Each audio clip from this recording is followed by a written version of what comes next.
Thousands of years ago, way before cranes, engines, or electricity, the ancient Egyptians pulled off one of the greatest architectural feats ever: the pyramids.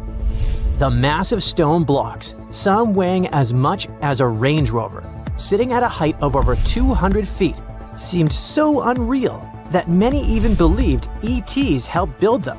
But new research shows the secret was actually right here on Earth.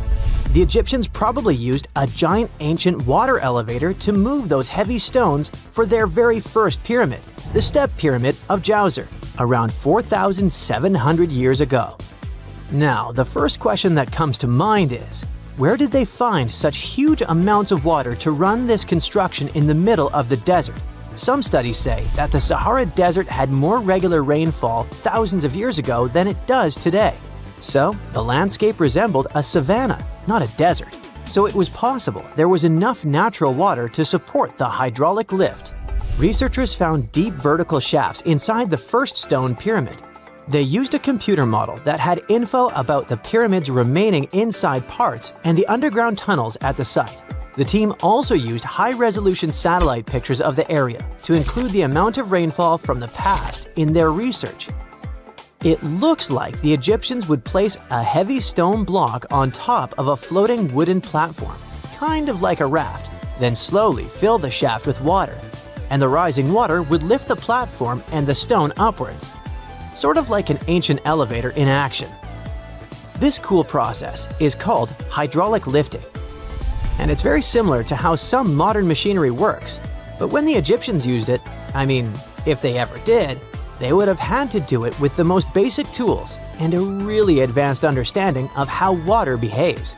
They would have to carefully control the amount of water added to each shaft to raise the stone blocks gradually and stop at the desired level to move the stones into place. The scientists now want to find out if it was the first major system of this kind, or if someone had used it before the Egyptians. Now, not all archaeologists fully agree with this idea. Some point out there is no direct evidence like writings or diagrams from that time that would prove the Egyptians actually used a hydraulic lift system, whether or not they actually used this exact method. One thing is clear: the people who built the Step Pyramid were geniuses in their own right. They figured out how to move massive stones all the way to the top of the pyramid with incredible precision, and used techniques that still impress scientists today. West of the pyramid, archaeologists found some evidence of a human-made lake or reservoir.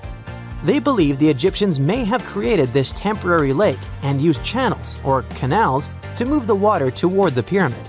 The pyramid itself may have been surrounded by a moat that helped direct water into these vertical shafts. There's even an enormous stone structure nearby, which could have acted like a dam. It stored and filtered water in the amounts they needed.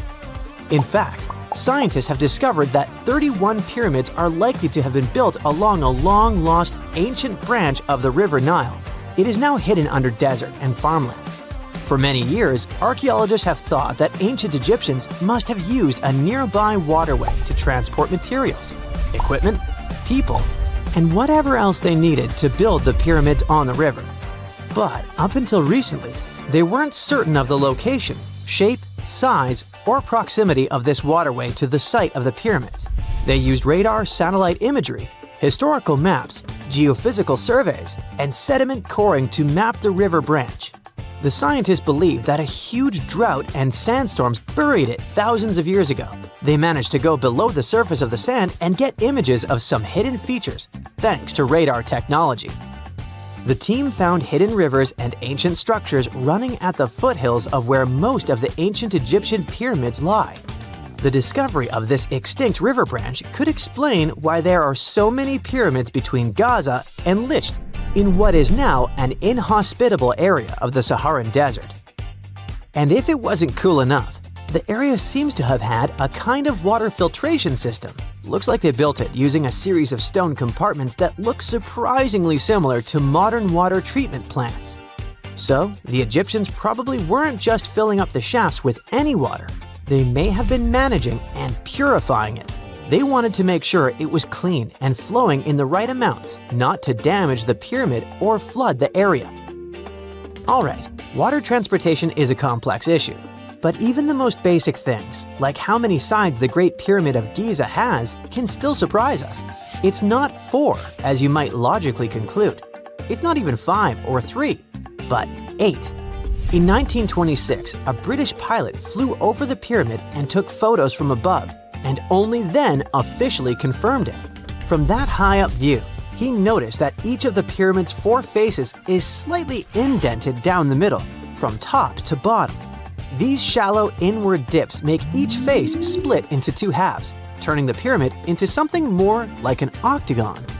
That indentation is so subtle you'd never see it standing next to the pyramid, but from the air, it becomes obvious. This odd shape may have actually helped keep the pyramid stable for over 4,500 years. The special inward-sloping design, plus a super strong base, could have helped it survive all kinds of natural disasters, like earthquakes, heavy rains, and constant pressure from its own massive weight. The pyramid has likely faced over 500 severe rainstorms in its lifetime, and thanks to its design, the pyramid's angled stone layers may have actually gotten stronger over time, kind of like how a screw tightens when you turn it.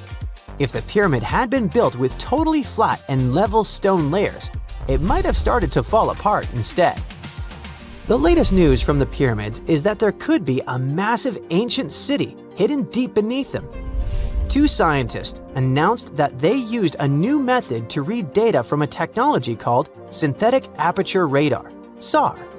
It's kind of like X-ray vision for the ground, and satellites normally use it to look beneath Earth's surface. So they say that with this cool tech, they managed to spot giant structures over a mile underground, directly beneath the Pyramid of Khafra at Giza. The scientists found 8 deep shafts surrounded by spiral paths, all leading to 2 enormous cube-shaped chambers, each one almost 300 feet wide. There are 5 more structures above the shafts, all connected by tunnels. All this might be part of a prehistoric underground city or even an ancient power station. The idea isn't new. A long time ago, the ancient Greek historian Herodotus already talked about hidden chambers under the pyramids. During the Middle Ages and the Renaissance, similar rumors popped up again. Then, in the 20th century, an American psychic claimed there was a hall of records buried under Giza. This new case is different because the people who announced it have real scientific backgrounds, hold doctorates, and claim to have invented a new type of scanning method. But still, many experts are skeptical about this finding. No one has officially proved or tested this new technology that they rely on. They base their reconstructions on imaginative guesses and not hard evidence. And most importantly, the claims don't fit with what archaeologists already know about the area from actual excavations. So until there's solid, peer-reviewed evidence, the idea of a lost city under the pyramids will remain just an idea. There are countless doors all over the world that haven't been opened for decades, and even centuries. The question is why? It seems that nowadays you can open any door you want. The truth is that some doors were sealed for a grave reason. And so far, nobody has found out what treasures and mysteries they hide. Here are 4 doors that keep their secrets all too well. The Taj Mahal. First up, we've got the Taj Mahal in India, one of the most romantic places in the world. Shah Jahan commissioned it in 1631 and dedicated it to his 3rd wife, who he loved like crazy. They were married for 19 years and had a whopping 14 kids together. But unfortunately, she passed away while giving birth to their last baby. Shah Jahan was heartbroken and decided to build an epic tomb to remember her by. The construction took a whopping 20 years to finish. The building has quite an interesting layout. The design is super unusual with these 4 massive 130-foot tall minarets that stand on the corners of a huge platform. They're not just there for looks. Back in the 17th century, architects were having some serious issues with buildings collapsing under their own weight. So the chief architect of the Taj Mahal made sure to place those minarets as far away from the tomb as possible. And he even tilted them in a way so that if they did fall, they wouldn't wreck the rest of the Taj Mahal. Talk about planning ahead. The Taj Mahal is hiding some crazy secrets. There are sealed rooms all over the place that nobody is allowed to enter. And if you check out photos of the building from the riverside, you can spot 2 basements. But guess what? They're sealed up too. Nobody knows what's inside or why they've been locked up since the time of Shah Jahan. Apparently, there's a good reason why those rooms are off limits. Some researchers think that they were built using marble, which turns into a different substance called calcium carbonate if it's exposed to carbon dioxide. And when that happens, little bits of marble start chipping off like crazy. To make matters worse, there's no air flowing into these rooms. That means that if too much CO2 builds up in the basement, the 4 minarets could collapse. But wait, there's more. Some people think that the body of Shah Jahan's wife can be found in one of these sealed-up rooms in pristine condition. Why not? Who knows what the mysterious rooms might keep? The Great Sphinx of Giza. The Great Sphinx of Giza is shrouded in mystery. It's not just the largest monolith statue in the world, but it's also a hybrid creature with a woman's head and a lion's body that originates from Egyptian and Greek mythology. It's also very ancient. It's estimated to be around 4,500 years old. The construction of this marvel took about 3 years and required 100 workers who were not slaves and were treated with delicacies like sheep and goat meat. It is also thought that it used to be much more massive than it is now. Archaeologists found huge stone blocks and abandoned toolkits near the site. However, the real secrets of the Sphinx lie underground, near its paws. A group of scientists used a seismograph to detect 2 hidden chambers beneath the Sphinx's paws. Some people think that these rooms might be the legendary Hall of Records, which holds ancient scrolls revealing the secrets of the universe. I mean, that's way cooler than any library I've ever been to. Rumor has it that the Egyptians even had info on Atlantis stashed down there, which is like a super old version of a conspiracy theory. Unfortunately, we can't go on an adventure to check it out just yet. The chambers presumably have 2 entrances, but both remain sealed. The researchers haven't yet received the green light to check out their theory. Let's hope they won't keep us in suspense forever. Sri Padmanabhaswamy Temple. This temple is located in the beautiful state of Kerala in India. This temple is famous for more than just its breathtaking beauty. Underneath the temple there are 6 vaults, creatively named A, B, C, D, E, and F. The enormous iron doors to these chambers add to the mystery of what's behind them. A few years back, the authorities decided to open these vaults to the world, but it wasn't an easy task. You can't just open the doors and enter the vaults. It required a lot of work. It took them a while, but finally, in 2011, they opened 5 of the 6 chambers. And guess what they found? Tons of treasure. Bags of gold, precious gemstones, and priceless diamond jewelry. The estimated worth of everything found in the vaults is a whopping $1 trillion. It's like the temple was the real-life inspiration for Aladdin's Cave of Wonders. But wait, I said 5 of the 6. What happened to the last one? Vault B has remained closed, but not for lack of trying. They simply didn't manage to open it. There is even a belief that it's fatally cursed. Legend says that only a saint or sage can break the curse by chanting a specific mantra. But no one has been able to do this yet, presumably because we don't have saints or sages at our disposal. There is also rumor that in the 30s some temple invaders tried to enter Vault B to do some good old looting. But they never reached their target. Apparently terrible snakes materialized out of nowhere and chased the gang away. But of course, this is just an urban legend, and there is not proof of that. However, it is said that the Auditor General dealing with the temple claimed that Vault B had been opened at least 7 times since 1990, and nothing bad happened to anyone who entered. Who knows? Maybe we should send Indiana Jones to check it out. The First Emperor's Tomb. Deep under a hill, completely undisturbed and surrounded by dangerous traps, lies an ancient 2,000-year-old tomb. It belongs to Qin Shi Huang, the first emperor of China. He was born in the Qin state and became king when he was just a boy. But when he grew up and gained full power, he united the warring states ancient China was divided into by conquering them. After that, he created the Qin dynasty. When he died in 210 BCE, they buried him deep underground in a massive tomb. And when I say massive, I mean massive! Back in 1974, some farmers in Xi'an, China, stumbled upon something strange while digging a well, a huge terracotta soldier. This discovery led to an extensive archaeological dig that has continued for over 40 years, revealing a collection of thousands of clay soldiers. The unique thing about these soldiers is that each one has its own unique features, from hairstyles to facial expressions. It's believed that there could be up to 8,000 of these soldiers, but only 2,000 have been found so far. Interestingly, the central tomb, which is believed to be the resting place of the emperor, is still untouched. In ancient records, there are references to a vast underground city that the emperor built, complete with scenic towers, palaces, and whatnot. Sima Qian, a Han Dynasty historian, wrote that the tomb was adorned with treasures and had space for hundreds of officials, but the lack of technology to properly examine the site is what's holding things up.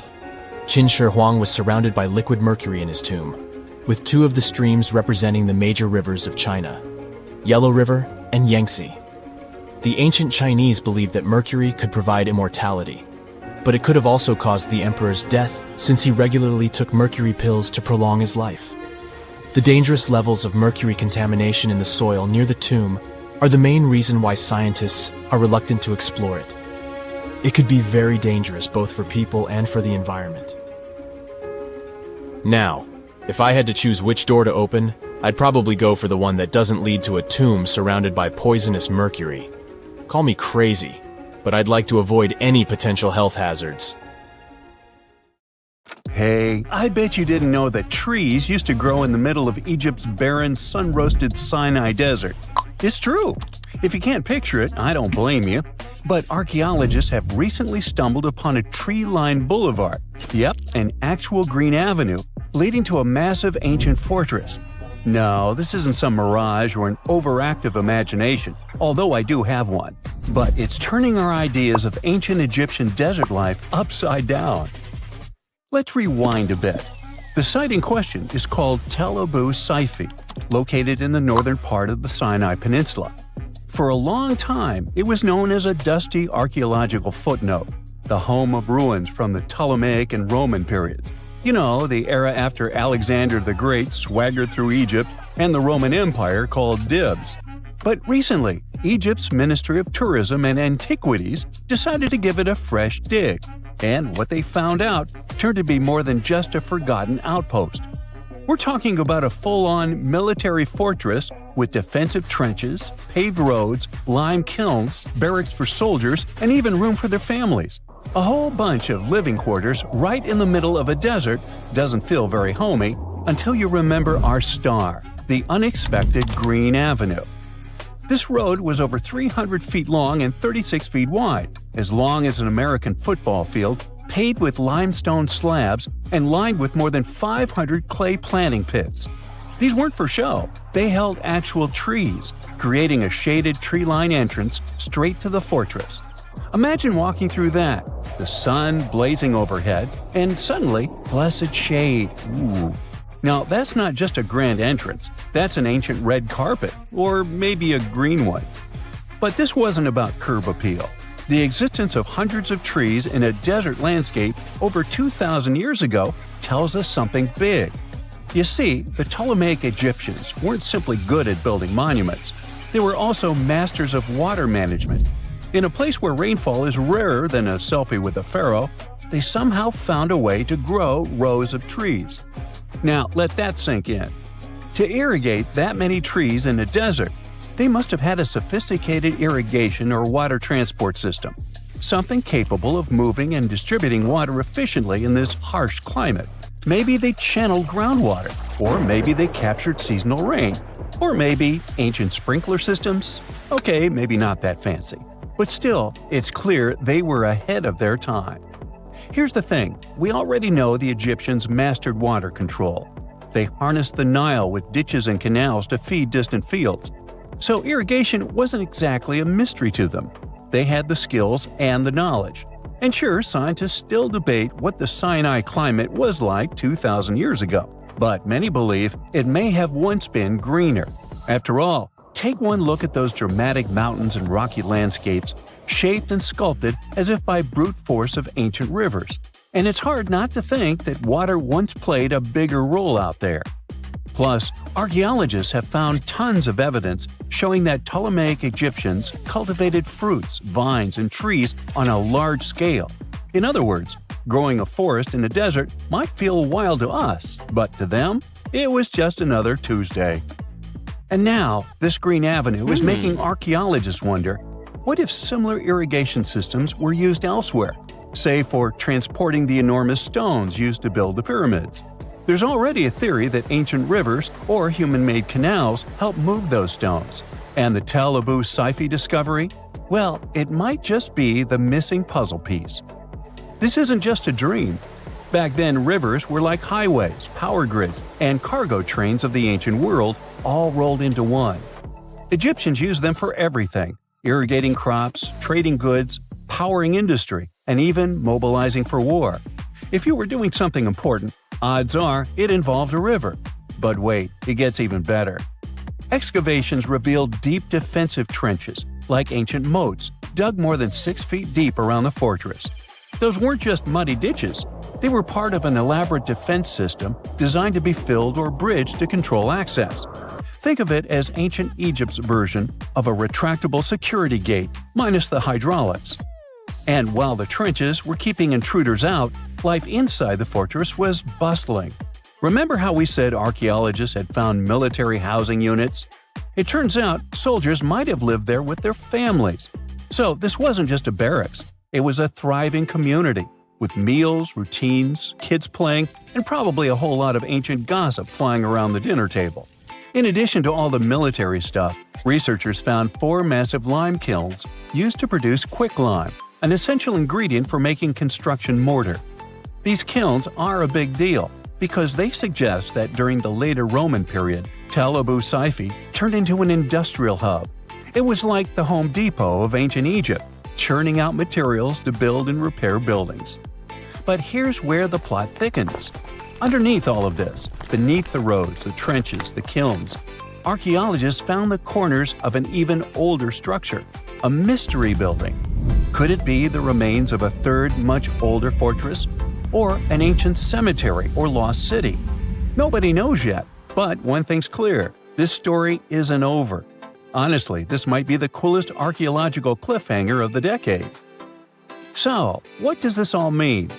Well, for starters, it challenges everything we assumed about desert life in ancient Egypt.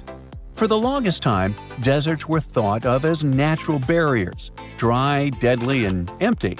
But this find suggests that the desert might have once been green and full of life, not because the climate was dramatically different, but because the Egyptians were incredibly good at bending the environment to their will.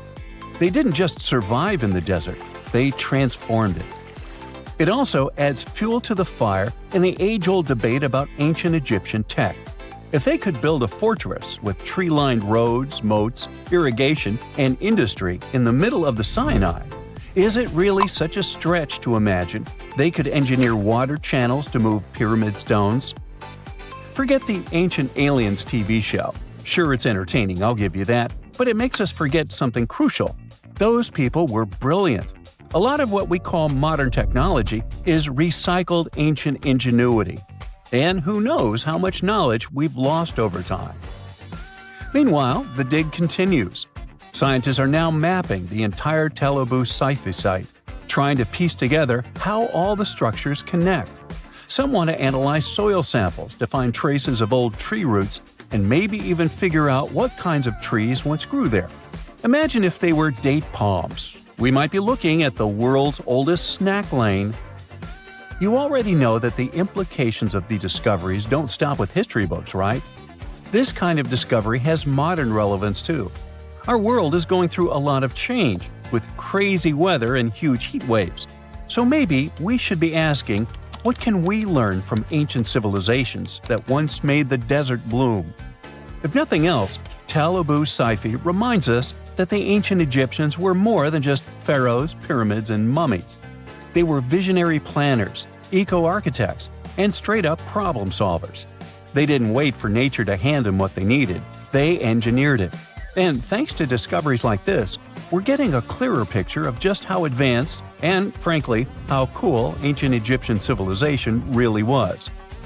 So next time someone tells you deserts are just empty wastelands, you can hit them with this fun fact. Over 2,000 years ago, in the heart of the Sinai Desert, there was a fortress with a tree-lined avenue, moats, military housing, an industrial center, and even a secret underground structure. Take that, sand dunes! Who knows what else is still buried out there, waiting to rewrite history? When you hear the word mummy, you might get a chill down your spine. That's because most of us associate this word with those creepy characters we've seen in some scary movies. But in reality, mummies have helped us understand a lot about ancient civilizations, their rulers, and about how people used to deal with losing their loved ones. The people most famous worldwide for their mummies are the ancient Egyptians. They believed that some sort of existence after passing away was possible, if certain conditions were met. That's why they insisted on preserving the human body through the process of mummification and placing the mummy in a furnished tomb, kind of like giving it a fully functioning apartment of its own. Why did they believe in this? Well, because they were deeply connected to their natural environment for the most part. They saw the natural cycles around them, like how the sun rose every day, followed by the moon, or how new life was always sprouting from plants, even after they had wilted away. They also believed that the powerful spirit Osiris, who represented the cycle of passing away and resurrection, played a role in this process.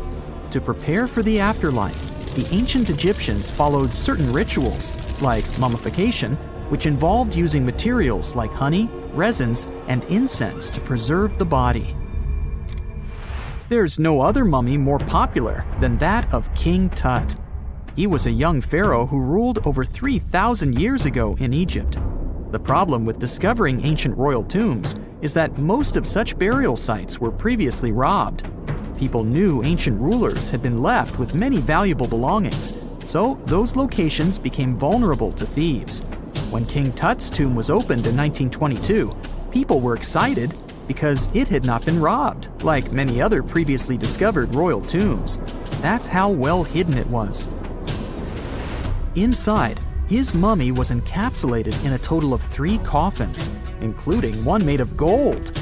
The objects found in his tomb showed us what ancient Egypt was like, and studying his mummy also helped us learn about the culture and practices popular at the time when he passed away.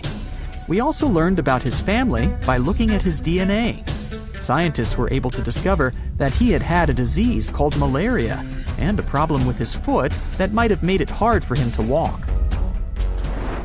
Ramses II was another pharaoh in Egypt who ruled for 68 years, which was quite a lot back in the day. He was known for his expansion campaigns and building projects. Many objects from his time as a ruler still exist today, including a large statue of him. Ramses II was about 6 feet tall and lived to be about 90 years old. After looking at his mummy, scientists concluded that he may have had a medical condition that affected his spine. Now, remember those thieves I mentioned before? They are probably the reason why Ramses II ended up in a plain coffin in a secret collection of royal mummies at Deir al-Bahari, which was rediscovered in 1881. Thankfully, archaeologists were able to identify him because his journeys had been recorded on his wrappings. The process was really tedious too. In fact, in ancient Egypt, the mummification process could take a staggering 70 days to complete. A special person would say a very specific speech while delicately handling the body and drying it out using a type of salt called natron. They also used linen and resin to make the body look more lifelike and to wrap it in cloth. The tomb was equally as important for ancient Egyptians. The walls of King Tut's tomb, for example, were adorned with intricate artwork that depicted his journey to the afterlife, from his burial procession to his passage through the underworld. The ancient Egyptians believed that everyone made this journey after passing away, and they filled their tombs with items and paintings to help the person in their spiritual travels. Additionally, The walls of the tomb were decorated with spells from a special book, which contained a collection of poems that the Egyptians believed would help people reach the afterlife. And speaking of how important this journey was, people also placed food in these ancient tombs. In King Tut's tomb, archaeologists discovered 36 jars of vintage beverages and 8 baskets of fruit, which were believed to be left there to help him in his journey to the afterlife. The Egyptians believed that traveling to the afterlife took a really long time, so they left a lot of supplies, such as food and water, to sustain their loved ones. Pharaohs also generally had numerous luxurious garments and beautiful jewelry in their tombs to ensure that they would have a fashionable journey. These items included various types of linen clothing, such as tunics, scarves, gloves, and headdresses, as well as a lot of gold jewelry with precious stones, like bracelets, buckles, pendants, necklaces, rings, and even precious depictions of insects for protection. Some were also deposited with fans made from ivory and ostrich feathers to keep them cool in the afterlife. Some ancient rulers were even placed in their forever apartments along with boats. For example, Pharaoh Khufu built the Great Pyramid at Giza as his tomb, and a large ship was found inside. King Tut, however, was buried with multiple boat paddles, but no actual boat.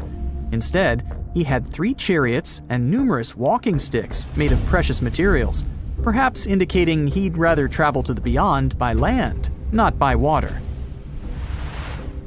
Amongst the most interesting objects found near ancient mummies are bottles of oils and perfumes. If rulers were supposed to be fashionable, why not smell nice too, right? Also, some of them had some ancient kinds of board games, most of them made out of precious materials like gold or ivory. One of those games was called Senet. It was very popular amongst the ancient Egyptians and very similar to modern-day chess. The ancient Egyptians may have the most famous mummies out there, but they weren't the first to invent the procedure. In fact, it all started in South America with an ancient civilization named the Chinchorro.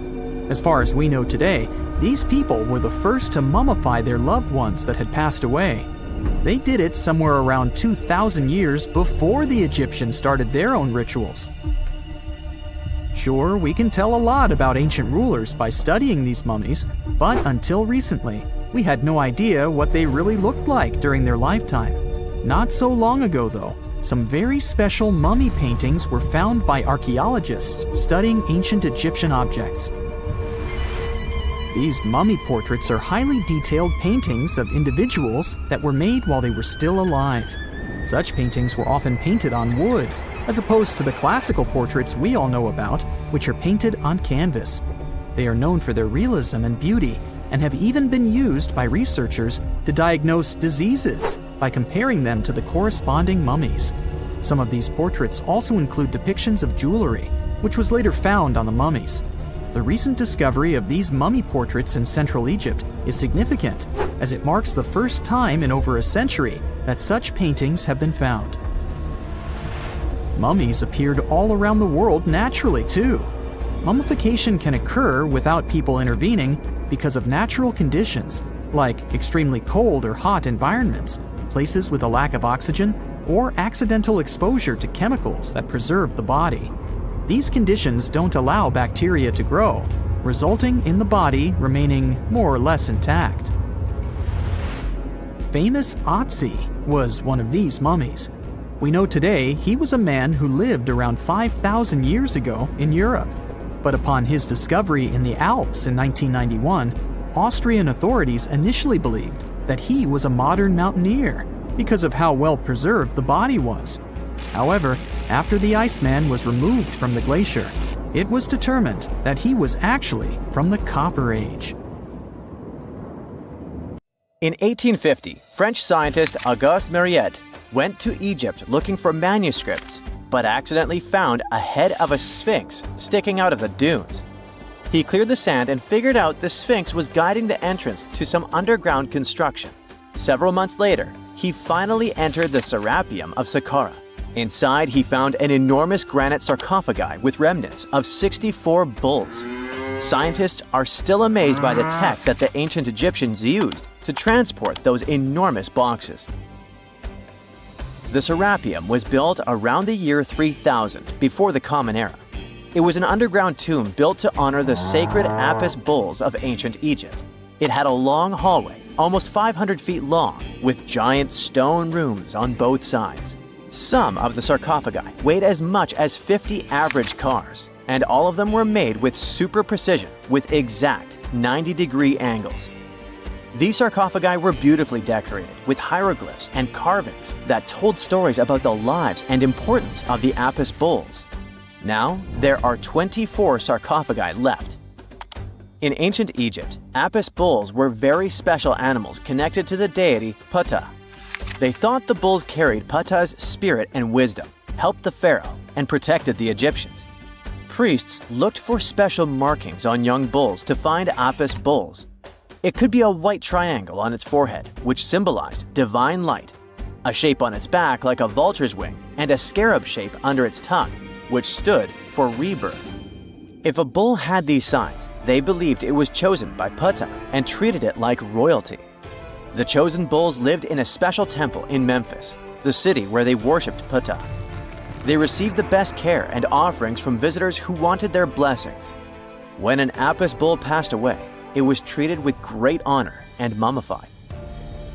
When Mariette entered the Serapeum, he noticed traces of rollers on the gallery's floor and found 2 wooden horizontal winches. Each had 8 levers. Later, other explorers saw double rails. The burial chambers were lower than the hallway floor. To get the boxes into place, workers filled the chambers with sand so the sarcophagi could be rolled in straight. Then they slowly removed the sand to gently lower the boxes into perfectly cut spaces in the bedrock. A carved stone sign found in the Serapeum said it took 28 days to move just one sarcophagus and its lid into its spot during the time of Ptolemy II. The extreme precision of the sarcophagi with 90-degree angles also has an explanation. Ancient Egyptians wrote texts, or rather, papyrus, on geometry a long time ago. It shows that they knew the approximate number pi and could calculate the volume of a pyramid with its top cut off. If they could figure out complicated math like that back then, it makes sense that they could also carve perfectly flat surfaces 500 years later. All this sounds pretty legit, but some people think certain things don't add up here. The size of boxes is way larger than the size of bulls, yet they buried pharaohs in tiny coffins that barely fit their bodies. The sarcophagi are made out of granite with crazy precision, and they could have just used limestone, which would have made things way easier. The transportation of the boxes seems pretty simple, but only in theory. If one person could pull about 440 pounds, then at least 250 people would be needed to pull just one box. The tunnels in the Serapeum are really narrow, only about 2 feet wider than the boxes themselves. There's no way hundreds of people could have squeezed into those tight spaces to pull the boxes. And even if they did, how would they turn the box in the cramped corridor, lower it into its niche, and place it perfectly in the middle? Somehow, they did this 24 times, and every box is centered perfectly. Plus, the chambers were dusty, and there were no signs of soot from lamps. This means they must have worked in almost complete darkness. The real use of the boxes could also be different. A long time ago, even before the Egyptian pharaohs ruled, the local people already knew how to use fermentation. It happens when tiny organisms called yeast eat certain ingredients like starch and turn them into gas and ethanol. So someone in ancient Egypt probably put food like barley, bread, and even meat inside a giant stone box, then closed it tight with a heavy lid. These stone boxes, carved from granite, were so precisely made that they were almost completely sealed, so nothing could escape from it. As the yeast inside the box started working, it created more and more CO2 gas. It built up pressure inside the box. The granite boxes were incredibly strong. They could handle more pressure than a car tire can hold. When granite was squeezed under such pressure, its crystals produced a tiny electric charge. This effect was possible because granite contains quartz, a material that reacts to pressure this way. The process also needed meat or animal parts, possibly to help the yeast grow better. Meat contains something called oleic acid, which yeast needs to keep growing and to survive the bad effects of the ethanol it produces. As the pressure inside the box kept growing, the combination of gases and electricity made these boxes not just ancient fridges, but powerful energy systems. Over time, the pressure inside got so strong that it could push the lid open and the gas would escape with a pop. But when people rediscovered the serapeum in 1850, they found old drawings that showed piles of stones stacked on top of some of the box lids. So, someone long ago probably tried to make the lids even heavier by adding extra weight to make it harder for the gas pressure to push them open. This extra weight also meant the quartz crystals in the granite could keep creating more electricity under all that pressure. If someone opened one of these stone boxes thousands of years later, they would only find bones from bowls that were placed in the box. And that's exactly what Mariette discovered in the 1850s. They opened the serapeum for visitors soon after the first excavations in the second half of the 19th century. Prince of Wales even had a luncheon with his guests in one of the sarcophagi. Sands and earthquakes made the site inaccessible for a while, but now you can visit it again and try to solve the mystery yourself. With new tech, we could have answers to many other historical mysteries soon. A team of scientists at Chicago's Field Museum of Natural History recently used a special CT scanner to learn more about ancient Egyptian mummies without unwrapping them. They gently rolled 26 mummies on custom carts out to the parking lot, where the scanner was waiting. It took thousands of detailed X-ray pictures of each mummy and their coffins. When all the pictures were put together, they created 3D images that showed what was inside, the skeletons, and some artifacts.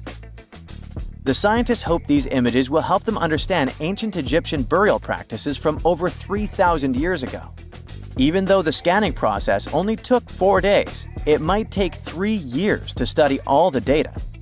But scientists were able to learn some personal details about the mummies. One of the most popular mummified individuals at the museum, Lady Chineta, was a woman who lived in ancient Egypt about 3,000 years ago. It looks like she passed away in her late 30s or early 40s. To make sure her body looked complete for the afterlife, embalmers put stuffing in her neck to keep it from collapsing. They also placed artificial eyes in her sockets, so she would have eyes in the next world. She was wrapped in fancy linen and placed in a beautifully decorated coffin. The scans revealed that it had been carefully crafted with a slit at the back, which embalmers used to fit the body. There were also some artistic details on the surface, like markings for her knees. It looks like her burial was on the scale of a high-end luxury car. Whenever you hear about ancient ruins, you almost never picture them being suspended somewhere, or just randomly hanging on the branch of a tree, right?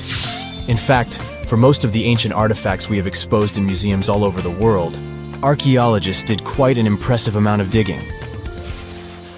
You see, buildings have this funny way of fading away over time if not properly taken care of. Sometimes we need to reuse some building materials, so an older construction may be sacrificed in the process. Other times, houses are abandoned, and once they are exposed to the elements on the surface, like rain or sunlight, they don't really stand a chance. Some just simply crumble away due to good old erosion. So the only way a piece of architecture can survive the test of time is if it's somehow gotten buried deep down. Now, how did they end up buried in the first place? Well, it's quite the comedy of errors. Ancient cities had a habit of gradually raising their ground level like a kid adding toppings to their ice cream sundae. You see, these settlements were always busy collecting food and building materials to keep up with their ever-growing population. But hey, who has time to deal with waste and rubbish? It wasn't exactly high on their to-do list back in the day. So when it came to building new houses, ancient civilizations found it much easier to save their sweat and tears by piling up the rubble and constructing right on top. But that's not all. Rivers would also occasionally flood and deposit a layer of sediment on the city floors, further encapsulating those ancient constructions. And in those dry regions like the desert, where the wind likes to show off its sand and dust dance moves, you can bet it was a constant struggle to keep the establishments clean. One hilarious example is the Sphinx, which had its head buried in sand until a group of archaeologists unearthed it in 1817. Some ancient towns eventually got covered up because they were completely abandoned. With less human activity to control their expansion, plant seeds couldn't resist the opportunity and sprouted all over the place. They gobbled up carbon dioxide from the air and grew, adding more and more bulk to the ground. Those cheeky roots even decided to stabilize the soil made from decaying plant matter, creating layers upon layers of earthy goodness. It's like the ultimate DIY project Mother Nature embarked on, with plants as her loyal helpers. The act of digging into the secrets of ancient civilizations is not just about unearthing a lost world. It's also an epic quest to reveal the hidden treasures beneath layers of history. But how do archaeologists know where to dig in the first place?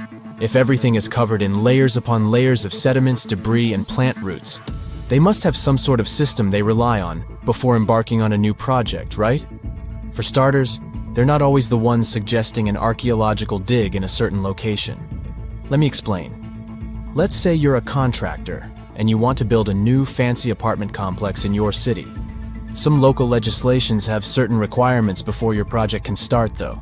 For instance, before anyone starts building on a piece of land, they might need to bring in specialists to check the soil. These clever folks can be archaeologists, geologists, or paleontologists, and they need to keep an eye on things during development. If any artifacts or ecofacts, fancy word for organic remnants, are discovered, these experts swoop in to excavate and study them. But what about sites that have nothing to do with bulldozers and yellow hats? Archaeologists have more than one trick up their sleeves when it comes to locating ancient hotspots. They dive deep into historic records with a healthy dose of detective work. By sniffing out old documents and maps, they can piece together the puzzle of human activity in a specific area. If a site has been visited before, it's even better. Finding records of past excavations or historical accounts can give archaeologists lots of information on where to continue their treasure hunt. Before archaeologists start swinging their shovels, they engage in a bit of a visual scan mission. Armed with a grid system, they'll stroll around the site, keeping their eyes peeled for any artifacts that might be hiding just beneath the Earth's upper layer. From groundstone tools to historic glass and even ancient garbage dumps, yes, they're also valuable. These keen-eyed explorers can spot signs of human activity faster than most people. If they stumble upon midden soil, fancy term for a garbage dump, they know for sure that humans once called this place home. Archaeologists don't just rely on their trusty shovels, though. They have an arsenal of gadgets to aid in their search for hidden wonders. Geophysical tools are like their secret weapons. Take the resistivity meter, for example. This clever contraption measures the electrical component of the soil and any buried features or artifacts. A buried wall, for instance, will create a different resistivity reading than the surrounding soil. Magnetometers and ground-penetrating radar work in similar ways, showcasing potential hints of ancient treasures in the soil. And who could forget our trusty old friend, the GPS? It helps archaeologists map out precise locations, like a high-tech treasure map, leading them straight to their pot of gold. Care to virtually visit some of the most important archaeological sites in the world? Well, follow me. In the United Kingdom, for instance, you'll find this interesting place called Stonehenge. It's one of many henges scattered around, but this one really takes the cake. Picture this: massive ancient stones standing tall and proud, arranged in a funky outer ring and an inner horseshoe, with some smaller stones thrown in for good measure. And guess what? These amazing stones have been around for over 5,000 years. Talk about a serious case of rock-solid longevity. Now, here's where it gets interesting. According to local folklore, the legendary wizard Merlin whipped out his magic wand and poof! He teleported these massive stones all the way from Ireland. Apparently, some giants had assembled them there, but Merlin decided they would look much better at their new location. Others think it's just the ruined remains of an old Roman spiritual edifice. These amazing structures were built by our Bronze Age ancestors. With their simple tools and limited tech, they managed to create this monumental masterpiece. Impressive, right? Unfortunately, there's still so much we don't know about this area. Stonehenge's initial purpose remains a mystery to this day. Sure, there are lots of theories, but scientists have yet to agree on the subject. However, we do know that it's perfectly aligned to catch the sunrise during the summer and winter solstices.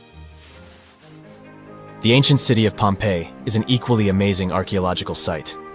Picture this: Mount Vesuvius, a notorious troublemaker, decided to throw a volcanic tantrum and completely covered this ancient Roman city.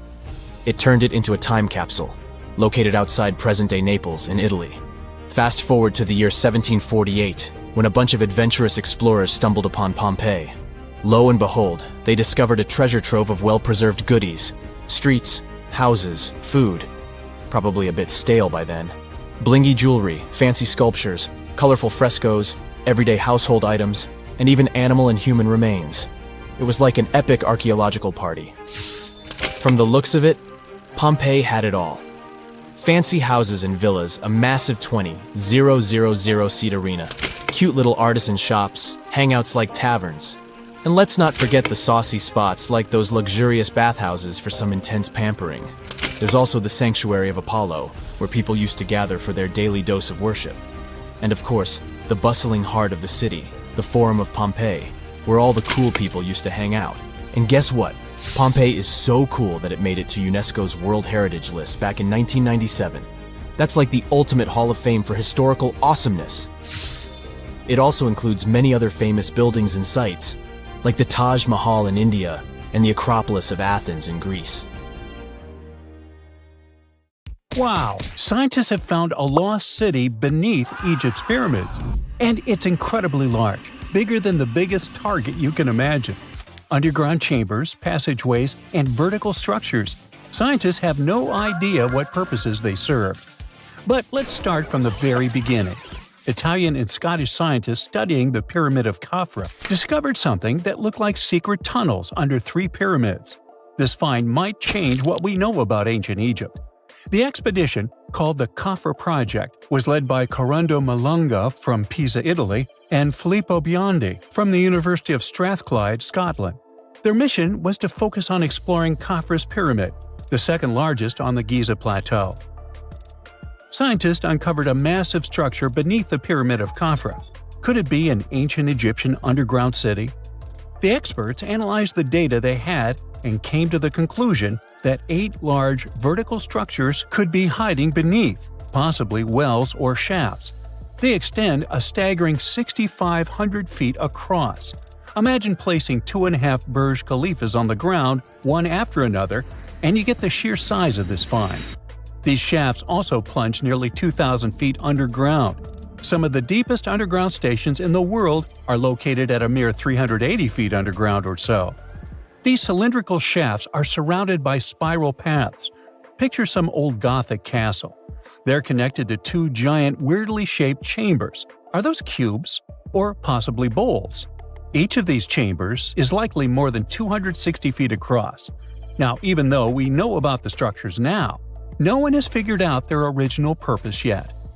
Want to hear something even more shocking? Okay then.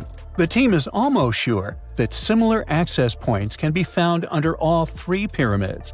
In other words, all of them might be linked by a hidden system of underground tunnels, chambers, and passages. Even deeper, about 4,000 feet under the surface, there might be more unknown structures. And doesn't it add to the mystery? But the coolest news is that, according to some team members, these hidden structures near Giza pyramids could align with the legendary Halls of Amenti. In ancient Egyptian mythology, it's a place where people are believed to arrive when they're close to the end of their days. There, they are said to take a 3-day-long trial, facing their biggest fears. Now, how did scientists even discover these hidden spaces? To uncover them, researchers used 2 satellites positioned 420 miles above Earth. They sent radar signals to the Giza Plateau, and these signals generated detailed images, which were later compiled into a 3D model of the underground layout, including the newly detected shafts. Then, using synthetic aperture radar or SAR technology, which is a type of radar that can penetrate through stone, the team also spotted 5 small room-like structures hidden deep within the pyramid. One of these chambers contained a sarcophagus, which was once thought to be the tomb of Pharaoh Khafra. But now, scientists believe this was a mistake. The true burial site is likely to be elsewhere. In any case, these 5 hidden rooms were completely unknown before the scans. They seem to be arranged in the center of the pyramid and are linked to underground pathways leading somewhere below the structure. There's an opinion that these tunnels could lead to more hidden chambers and wells.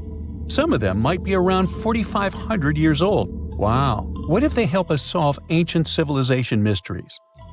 Preliminary data suggests that all this underground space can be much more than a few empty chambers. There might be many more hidden structures near the Giza pyramids. How come? Well, the thing is, the structure appears to include hollowed-out sections with spiral pathways leading even deeper underground. Refining the images hinting at this could reveal an extensive subterranean network. It might be a whole city hidden under the surface. Now, despite the excitement surrounding these findings, there are also a lot of people who don't believe in the existence of the underground city. They're skeptical about the archaeological discovery in Egypt due to the lack of peer-reviewed verification. That's why several archaeologists and radar experts have challenged the validity of the claims. They've explained that the technology used to make the discovery may not be advanced enough to produce such detailed underground imagery.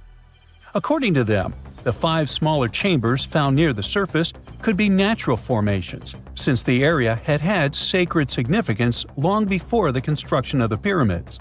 Some experts have even dismissed the use of radar methods in this context altogether. They call these methods scientifically unproven and question their accuracy. The discovery has also reignited discussions about ancient Egyptian myths and the possibility of hidden texts lying somewhere beneath the Giza pyramids. The layout of the newly detected underground chambers shares similarities with mythological accounts of the Hall of Records, a rumored chamber that could preserve early Egyptian wisdom. If confirmed, these findings could significantly reshape the understanding of Egypt's sacred topography. Plus, this lost city beneath Egypt's pyramid could become physical evidence of previously unknown underground structures. That's why the Khafra project is super eager to begin excavating to confirm their findings. But getting approval from Egyptian authorities is a challenging process. The discoveries still need to undergo peer review before they are accepted by the academic community. By the way, this recent archaeological discovery in Egypt comes on the heels of another discovery involving a weird structure beneath the Royal Giza Cemetery, which researchers believe is unnatural in origin. Archaeologists used remote sensing techniques and uncovered a mysterious L-shaped structure underground in the Western Cemetery of Giza. This area is known to house burials of royal family members and high-ranking officials. Many of the tombs in the cemetery have above-ground mastabas, rectangular stone or mud brick structures with flat roofs. But there is an area in the center of the cemetery where there are no above-ground structures. To investigate this unexplored region, the team used electrical resistive tomography and ground-penetrating radar. ERT works by sending electrical currents into the ground and measuring the resistance to detect remains. As for GPR, it sends radar into the ground and maps the structures based on the radar's return. The team found an anomaly about 6.5 feet beneath the surface. It appeared to be an L-shaped structure measuring at least 33 feet in length. The readings suggested that the structure had been backfilled with sand after its construction. This made the team hypothesize that it could be a mix of sand and gravel, or possibly an air void.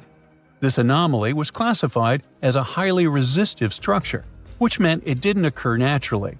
Motoyuki Sato, the study's lead author and professor at Tohoku University in Japan, claims that the structure is not a natural formation due to its sharp shape.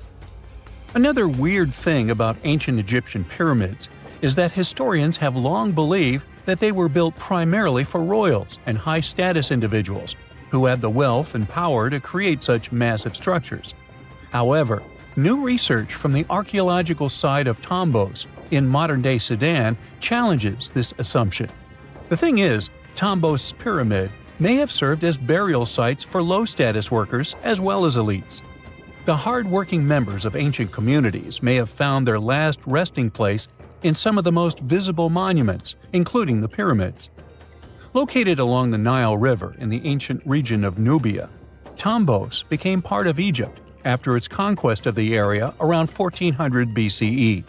That's when Egypt established the site to strengthen its colonial control. Workers at Tombos built pyramids, but those were much more modest than the famous pyramids of Giza.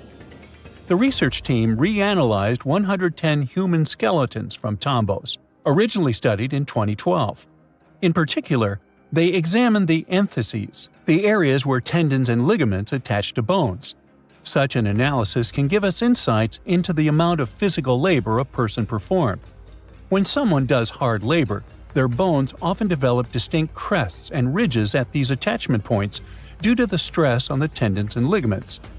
And while some skeletons showed little change in their entheses, suggesting they belonged to individuals from the upper classes, others showed more serious changes. It means they belong to lower-class workers. This finding can totally challenge our earlier understanding of pyramid burials, especially the idea that only elites were buried in the pyramids, because the pyramids themselves were designed for the elite. This recent research may prove that lower-class workers may have found their final resting place in these monumental structures too. Kim Kardashian is a fashion mogul, law student, and, as it turns out, an accidental artifact whistleblower. Let me spill the tea. In one of pop culture's biggest plot twists, Kim Kardashian inadvertently posed next to a coffin only a few people knew was stolen. Her picture went viral, and somewhere around the globe, one of the looters involved in stealing the coffin saw it. Just like that, she helped to unravel a $4 million antiquity smuggling ring. Let's rewind. One of the looters involved in originally stealing the coffin was startled to see that the artifact had already been sold. His partners told him they were still waiting for a buyer. Since he didn't get his share of the loot, he emailed the Kim Kardashian picture to an attorney in New York responsible for these types of cases. Together with Kim's picture were some other photos of the coffin, still covered in mud, being taken from its original location. He told the attorney that the coffin had been stolen and gave him the proof he needed to go solve this case. Back in ancient Egypt around the 1st century BCE, a man named Ngemunk passed away. He was a high-ranking priest who served the ram-headed deity of Heracleopolis.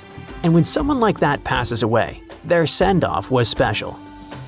Ngemunk's coffin was a golden masterpiece. In ancient Egyptian belief, gold wasn't just for show, it was sacred.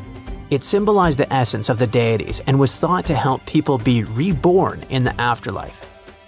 This particular coffin even spelled out its inscriptions, linking the precious metals directly to divinity, rebirth, and the power of the sun. Fast forward to 2011.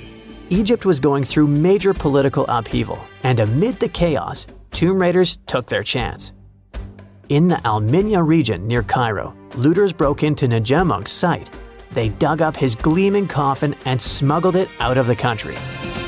First, the coffin landed in the hands of a dealer in the United Arab Emirates who forged export documents, claiming it was a Greco-Roman artifact to disguise its true Egyptian origins.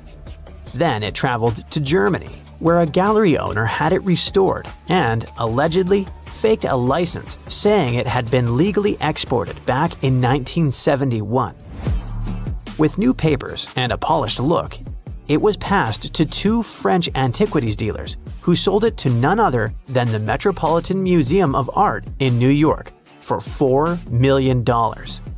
And just like that, in 2017, Ngemunk's radiant coffin was on public display once again, this time in New York. The Met was absurdly happy to have acquired this piece.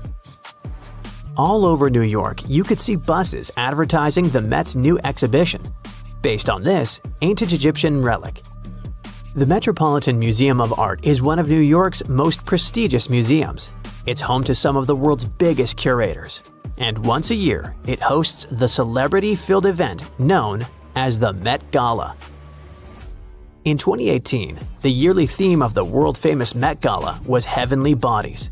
And that's when Kim Kardashian walked onto the red carpet wearing a beautiful, sparkling Versace gold dress. She was wandering around the museum when she saw something that matched her dress and posed in a photo next to it.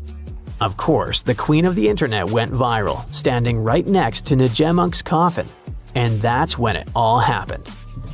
Someone self-described as friends with the original looters sent the photo to Manhattan's Assistant District Attorney, Matthew Bogdanos. Bogdanos had been obsessively tracking down looted artifacts for the past years. He knew there were some important Egyptian artifacts on the illegal trading market, and when he saw the picture, he knew the coffin had really been stolen.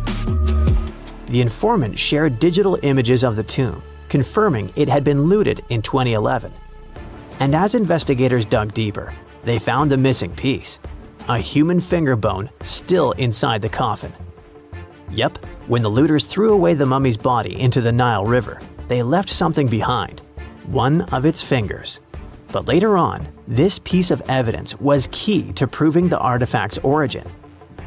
By 2019, the Met returned the coffin to Egypt, and its CEO issued a formal apology. The museum, now aware it had been duped, vowed to overhaul its acquisitions process and even try to recover the money. Meanwhile, one of the European men involved in the forging of the illegal documents of the coffin was arrested in Germany in 2020. He maintains the paperwork was legit, but hey, the evidence says otherwise. Just FYI, next time someone says Kim Kardashian is famous for nothing, remember, Kim Kardashian accidentally helped to solve one of the art world's biggest modern heists. Moving forward, this next story is also worth a few millions, but to some, it should never be sold. Chris Pepe was just 7 when he first glimpsed the sparkling relics, tiny gems in a glass case at his great-uncle's house. Back then, they were just part of the furniture, but as he grew older, he learned the truth, that these weren't just pretty stones. They were discovered beside what's believed to be the actual remains of the Buddha. It all began in 1898, when Chris's great-grandfather, William Claxton Pepe, a British landowner in colonial India, excavated a mysterious mound near the village of Piprawa. Inside a deep stone chamber, he found bone fragments, gold, and crystal reliquaries. One box had an inscription in ancient Brahmi script stating the remains belonged to the Buddha himself and had been gifted to his clan, the Shikyas, after his cremation. The discovery rocked the world. News spread through international papers, and scholars confirmed its authenticity. The discovery even helped map ancient Buddhist roots and identify Lumbini as the Buddha's birthplace. Though it happened during the colonial era, the story is more complex than simple looting. Pepe gave most of the relics away. He gave the bones to the king of Siam, which is now called Thailand, and the rest to Indian authorities. Only a few duplicates of the stones stayed with the family and were passed down through generations. When Chris inherited them in 2013, he and his cousins didn't hide them. They launched the Piprawa project, digitized family archives, and loaned the relics to museums around the world, from New York's Met to Seoul's National Museum, always free of charge. But in 2025, the whole thing became controversial when the family planned to auction the gems at Sotheby's in Hong Kong. The Indian government intervened, even issuing a legal notice demanding the auction's halt, saying that the relics are sacred and a cultural heritage. They argued that the sale violated Indian and international laws, including United Nations conventions, and called for the relics' repatriation to India for preservation and religious purposes. And talking about sacred items coming back home, after more than half a century in exile, 4 ancient bronze sculptures looted from Thailand were finally given back. These pieces are known as the Prakonche artifacts. They consist of 3 Bodhisattva statues and 1 Buddha image that were unearthed in the 1960s by villagers in Buriram province. If you've ever been to that part of the world, you'll know most people are very devotional and connected to their spiritual beliefs. So unearthing something like that is as close to the sacred you'll probably get in a lifetime. But the items were smuggled out and eventually landed in the Asian Art Museum in San Francisco. These statues are estimated to be 1,300 years old. They were tied to a man called Douglas Latchford, a notorious figure in the illicit antiquities trade. Now, after years of pressure, the museum has agreed to their return. Thai officials, along with U.S. Homeland Security, confirmed the artifacts have been deaccessioned and will be soon repatriated. This isn't the museum's first time returning treasures. In 2021, it surrendered ancient lintels after a lawsuit from U.S. authorities. But this latest move hits close to home, literally, for one of the villagers who helped discover the artifacts and never dreamed they'd vanish overseas. We know that the ancient Egyptians were talented enough to build something as grand as the pyramids, but were they also smart enough to measure the speed of light? There's a theory circulating online that says exactly that. If you look at these two numbers, you'll see that they match completely. The first one is the speed of light in a vacuum measured in meters, and the second one is the latitude of the Great Pyramid of Giza. So, was it done on purpose, or is it just a coincidence? Well, happily, we can tell you that it's actually just a coincidence, not another conspiracy thingy. The Great Pyramid is just one of the many places in the world that share the same latitude. And more importantly, even if the ancient Egyptians had somehow measured the speed of light and chosen to keep it a secret from the rest of the world, they wouldn't have used meters to put it down. Meters were only defined at the end of the 18th century. The builders of the pyramids used a different unit of measure called cubits. 1 cubit is equal to 1.5 feet. Cubit was based on the length of the arm from the elbow to the tip of the middle finger, and it became popular in the ancient world. So if they wanted to impress the rest of the world and set the pyramids at a point that matched the speed of light in cubits, they would have to build their iconic constructions somewhere in Europe. And then the Danish astronomer who first measured the speed of light in 1676 would have been really upset to know that someone had done it centuries before him. So, although they were ahead of their time in many aspects, the ancient Egyptians never measured the speed of light or used longitude and latitude to map their locations. The base of the Great Pyramid of Giza might seem like a perfect square, but it's actually an 8-sided structure, not 4-sided. Each of its 4 sides has a subtle concave indentation that splits it evenly from base to tip. The official version is that a British pilot was the first to notice it in 1940 while flying over the pyramid. He took a photograph that showed shadows highlighting these indentations. Some people think these lines are only visible from above and can best be seen at dawn and dusk during the spring and autumn equinoxes. This has led to a freaky theory that the ancient Egyptians might have designed the pyramids to communicate with something looking at them from above. Now, the Great Pyramid is one of only 3 pyramids that used to have a swivel door. It weighed around 20 tons, but they could still easily open it from the inside. Its precise fit made it nearly invisible from the outside, with no visible latch or handle. There were only slight variations in the exterior stone that gave out an opening. The other 2 pyramids with similar doors belonged to Khufu's father and grandfather. The Great Pyramid also has a hidden void at least 100 feet long that was only found in 2017. We still don't know what lies within the space, what purpose it served, or if it is the only space of its kind. Researchers used the same tech to see through cathedral walls, Mayan pyramids, and even volcanoes. It depends on a natural shower of subatomic particles called muons. They pass more easily through empty space than through solid materials. So if they arrange multiple muon detectors around a structure, scientists can map out its solid and empty areas. A team of scientists placed muon detectors inside the Great Pyramid and allowed them to gather data for months. Scientists have analyzed samples of the mortar used to build the pyramids many times. Although we know its composition, modern technology still can't replicate it. The mortar is mostly made from processed gypsum, but it wasn't used like the cement we use for bricks today. Instead, they used it to support the joints between the massive stones as they were set in place. The estimated amount they needed to construct the Great Pyramid was around 500,000 tons of mortar. The gypsum mortar is stronger than the stones themselves and has held up for thousands of years. Now, all 4 sides of the Great Pyramid are aligned with the cardinal points – north, south, east, and west. According to geologist and engineer Glenn Dash, the alignment is accurate to within 4 minutes of arc, or 1/15th of a degree. The architects managed to achieve this without modern tools like drones, blueprints, or computers. Many researchers tried to explain this construction miracle. Maybe they used the pole star or the sun's shadow. Dash recently proposed a new, simpler idea. The Egyptians might have used the autumnal equinox to align the pyramids. It happens twice a year when the Earth's equator passes through the center of the sun's disk, making day and night nearly equal in length. To test his theory, Dash conducted an experiment on the 22nd of September 2016, the first day of the fall equinox.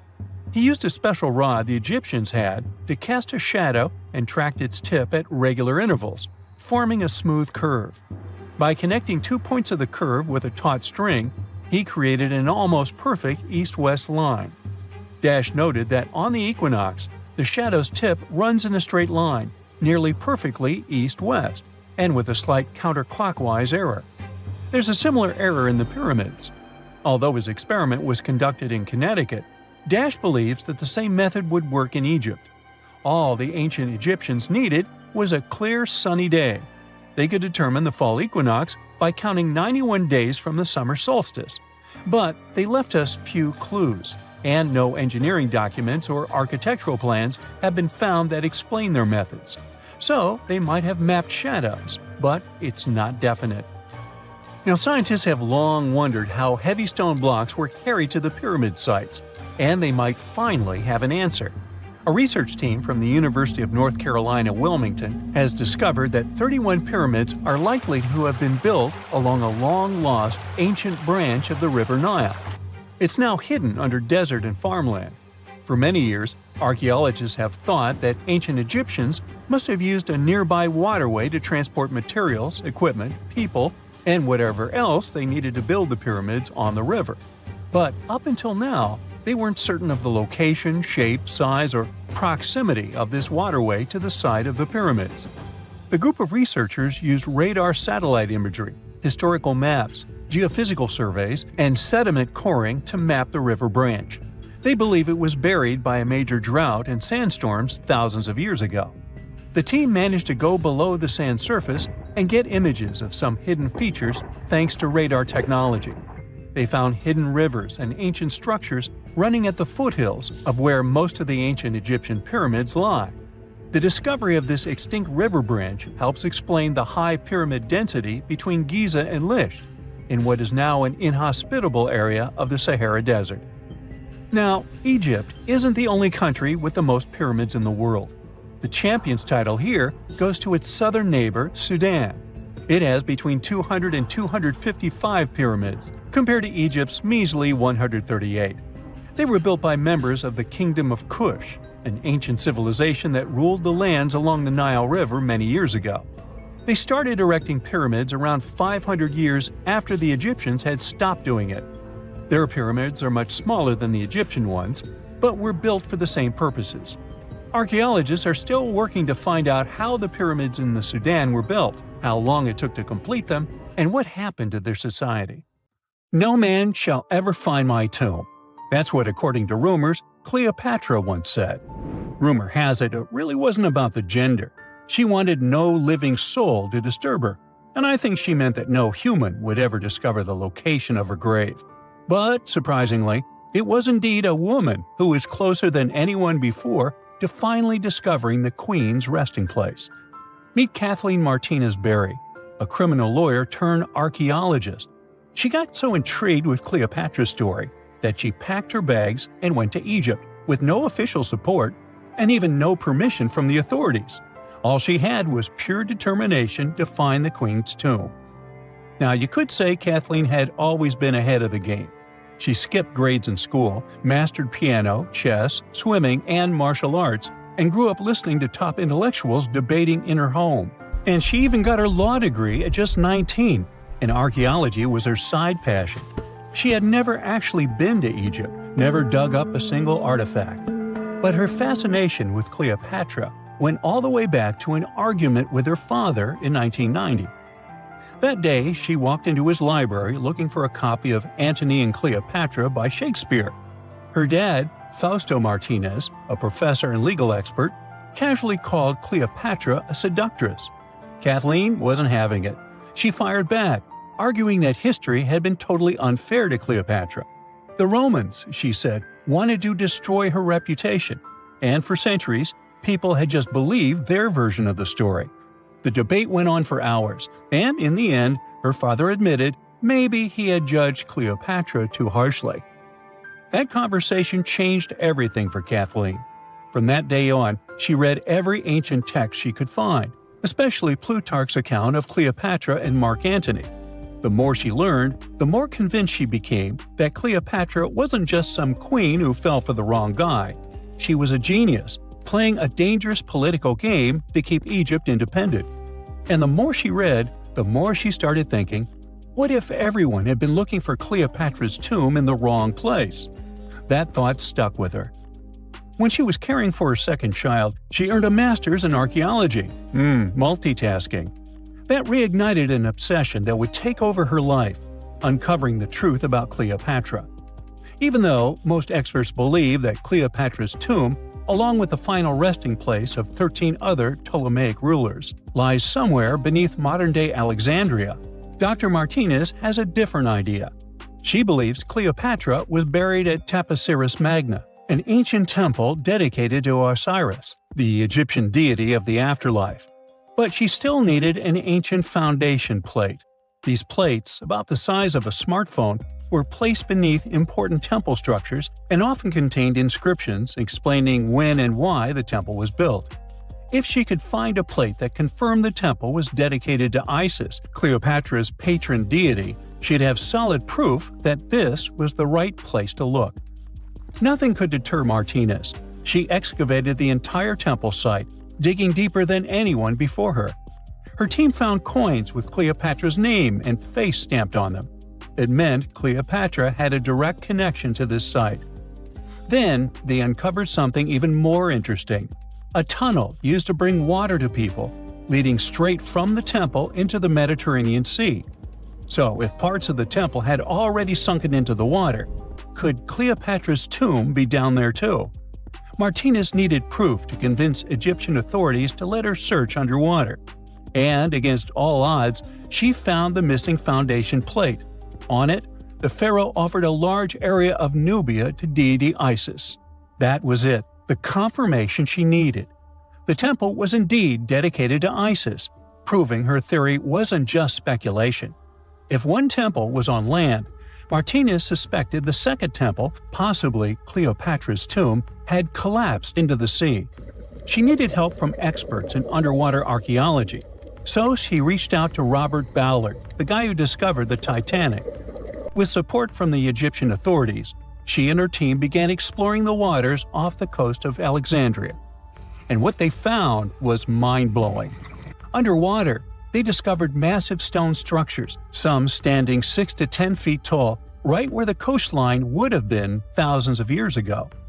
They also found basalt blocks, the same material used in the statues from the first temple. That meant one thing: those weren't just random rocks. They were the remains of a lost city, buried beneath the sea for centuries. Now, we can only wait and see whether Martinez and her team will be able to unravel one of the greatest mysteries of the past left by the outstanding woman that was Cleopatra. Here's some backstory. After her father, Ptolemy VII, passed away, Egypt's throne went to both Ptolemy VIII and Cleopatra, or so it seemed.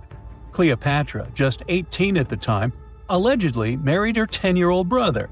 Yeah, ancient royalty had some different customs, though there's no solid proof of that. But sibling love didn't last long. Young Ptolemy decided he wanted all the power for himself and tried to push Cleopatra out. Forced to flee the country, she didn't just sit around feeling sorry for herself. She raised an army, ready to march back and take what was hers. That's how, at 21, she was already in the Sinai Desert, leading an army and planning her return to the throne. Now, by that time, Cleopatra had already been locked in a powerful political, and not only political, alliance with Julius Caesar. In June 47 BC, she gave birth to a son, Ptolemy Caesar, better known as Caesarion, who, many believe, was Caesar's child. But that didn't stop her from playing by Egyptian royal rules. And her husband number 2, her other brother, Ptolemy XIV. Yep, despite her ongoing affair with Caesar, Cleopatra married yet another sibling, Because, in her world, keeping the throne in the family was the name of the game. Now, marriage aside, Cleopatra's bond with Caesar stayed strong. She even traveled to Rome with Ptolemy XIV for a state visit. But instead of playing the role of a dutiful queen, she stayed in Caesar's private villa by the Tiber River. But after Julius Caesar lost his life in 44 BCE on the Ides of March, Cleopatra's political standing became shaky. To make matters worse, her brother-husband Ptolemy XIV passed away soon after, and some suspect Cleopatra had a hand in it, leaving her as the sole ruler of Egypt. Meanwhile, back in Rome, Mark Antony was rising to power as Caesar's presumed successor. Wanting to size up the Queen of Egypt, he summoned Cleopatra, and she did not disappoint. Sailing into town on a lavish barge dressed as a deity, Cleopatra made quite an entrance. Antony was instantly mesmerized, so much so that he left his third wife back in Rome and followed Cleopatra to Alexandria, where their relationship turned into a full-blown royal affair. The two had 3 children together. Together, they waged war against Caesar's adopted son, Octavian, in a battle for control of the Roman Empire. The last time the queen was seen, she was in her mausoleum, dressed in full royal splendor, diadem on her head, lying on what Plutarch called a golden couch. When Antony and Cleopatra lost at Actium, Octavian's forces marched into Alexandria. Cleopatra apparently knew the end was near, so she locked herself inside her mausoleum, surrounded by gold, silver, pearls, and priceless art. Those were the treasures she threatened to burn rather than let the Romans take them. Antony, meanwhile, wasn't going to let the Romans capture him alive. He wounded himself with his own sword, but before he passed away, he was carried to Cleopatra's side. She held him as he took his last breath in her arms. A little over a week later, Cleopatra made her own choice. Rather than face humiliation as Octavia's prisoner, she ended her life.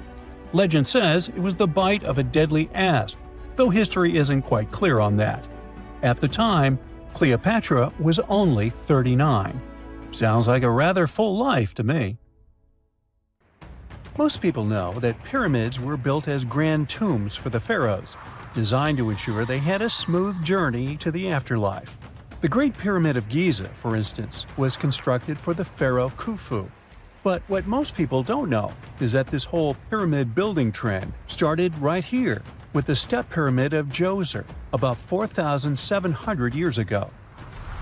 This massive structure was built for Pharaoh Djoser, a ruler from Egypt's 3rd dynasty. It rises 7 layers high above the ground and stands about 200 feet tall.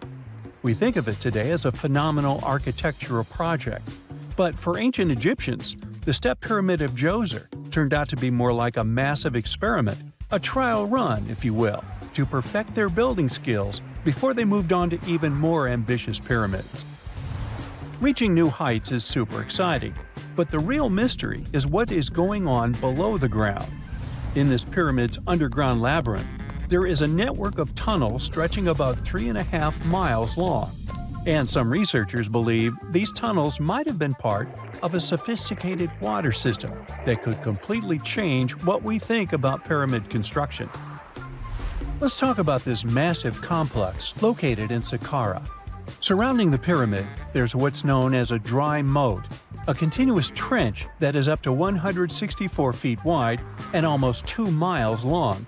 It forms a sort of rectangular shape around the pyramid. This trench has an average depth of about 65 feet. Now, if you were to add up all the earth and rock they dug out to create this moat, it would be about 10 times the volume of the step pyramid itself. For the longest time, people just assumed this trench was nothing more than a huge quarry, a place where they dug up stone and clay to build the step pyramid. Makes sense, right? But when you take a closer look, it doesn't add up. The trench is too narrow and deep to be practical for mining, and its layout doesn't match anything we know about ancient Egyptian quarrying methods. Plus, some sections of the trench are actually covered with a rocky ceiling, which would have made it nearly impossible to use as a quarry. Another theory suggests that the dry moat had some kind of spiritual significance. Maybe it was a sacred place, where souls of nobles gathered to serve the late king in the afterlife. There are even niches in the walls that work as a hint at this spiritual function. But most researchers believe that this purpose likely developed much later, long after the complex was built for Djoser. So what was the moat really designed for? In 2020, a researcher came up with a pretty intriguing idea. It is possible that this trench was actually designed to collect and manage water, especially after heavy rainfalls. Now, that makes sense when you consider the location. The moat sits in an area that could easily have been flooded by runoff water from nearby plains. This could also explain why the trench wasn't used for new graves until much later when the climate became drier and less prone to flooding. The story becomes even more intriguing as this trench appears to be part of a larger, more complex hydraulic system within the Djoser complex. It is like the trench has several compartments, carefully carved out of the rock and connected by tunnels. These compartments likely served as a part of a water treatment system, where water would flow from one compartment to the next, getting cleaner as it moved along. Now, here is where things start to tie into the pyramid itself. The Djoser complex has a series of underground shafts, and some researchers think that water from the moat's deep trench might have been used to power a hydraulic lift system, and this giant water-powered elevator could have been used to raise the heavy stones needed to build the pyramid. It worked like a volcano, but instead of lava, water did the heavy lifting. Imagine a big deep hole in the ground at the center of the pyramid site. Inside this hole, there was a huge wooden platform, kind of like a giant raft that could move up and down. When the workers wanted to lift a heavy stone, they would fill the hole with water. As the water rose, the wooden platform started to float up, carrying the stone with it, almost like a giant water-powered elevator. When the stone reached the right height, the workers slid it off the platform and onto the pyramid. The idea is that water from the deep trench, after being cleaned and filtered, would flow into these shafts. A massive float, possibly made of wood, would then rise as the water filled the shaft, lifting the stones up to where they were needed for construction. Once the stone was in place, they'd let the water out, lowering the platform back down to the bottom, ready to lift the next stone. This fancy hydraulic lift system could have been a game changer, making the whole building process a lot faster and more efficient without using a lot of workforce. It is like the ancient Egyptians were already embracing the whole idea of work smarter, not harder. But of course, not everyone is on board with this theory. Some experts argue that the area where the step pyramid of Djoser was built couldn't have held enough water from occasional rains to maintain such a fancy hydraulic system. The main theory suggests that, in the past, there might have been some kind of lake nearby that would have filled up after a period of rain, and this lake could have supplied water to the complex's hydraulic system. But there is no mention of such a lake in any ancient Egyptian writings, so it might be more of a what-if situation than a reality. And then there's the issue of the hard work itself. Remember when I said this method could have allowed the ancient builders to raise stones with far less effort? Well, that might not be entirely true. According to some experts, just building this hydraulic device would have required a lot more heavy work than simply moving the stone blocks using good old-fashioned manpower. And let's not forget, the step pyramid of Djoser is like a baby pyramid compared to those that came later. The stones used for Djoser's pyramid weighed, on average, about 660 pounds each, which is nothing compared to the more than 2.5-ton blocks used later for the pyramid of Chephren. If this cool water lift theory gets completely ruled out, we still need to explain how this pyramid was built in the first place. To answer that, we need to rewind a bit and talk about the original plans. See, before Djoser's tomb became a pyramid, the idea was to construct a simple mastaba. This type of tomb was pretty common in earlier periods, a flat-roofed, rectangular structure with sloping sides. But after the original mastaba was finished, they decided to expand it a bit by adding more layers on top. and then they added even more layers, until the construction reached 6 distinctive steps, each one smaller than the previous. And they probably did all this by raising those heavy stones using ramps, not a water-powered elevator. There is still so much we don't know about the Step Pyramid of Djoser. More research is definitely needed to fully understand how this system worked, or if it even existed at all. But the idea of using water to help build the pyramid adds a whole new layer to our understanding of ancient Egyptian engineering. It's a powerful reminder of just how clever and resourceful those builders were, using the natural landscape and the power of water to create one of the most iconic monuments in history. Not many civilizations are as mysterious as ancient Egypt. A powerful empire that lasted over 3,000 years. It gave us pyramids that still stand and myths that still inspire. It's one of the most explored places on Earth, yet somehow, we still find exciting stuff. In Abydos, archaeologists just uncovered a 3,600-year-old royal tomb. It's huge! It has golden hieroglyphs of deities covering the entrance. But the pharaoh's name? It's not there. It's missing. Who was this ruler? And what new chapter could this open in Egypt's story? If there's one place in Egypt where the line between life and demise feels thinner, it's Abydos. To the ancient Egyptians, this was sacred ground. They believed it was the burial place of Osiris, the god who literally passed away, had his remains separated, and came back to life to rule the underworld. Because of that, Abydos became Egypt's spiritual gathering place. Pharaohs built amazing temples here, like the Temple of Seti, famous for its King's List, a wall that has the names of 76 pharaohs carved in it. Pilgrims came from across Egypt, leaving offerings and participating in Osiris festivals, where his demise and rebirth were ritually reenacted. It wasn't just symbolic worship, it was Egypt's version of Comic-Con. But instead of cosplaying superheroes, people reenacted gods coming back to life. Obviously, pharaohs competed to be buried as close to Osiris as possible.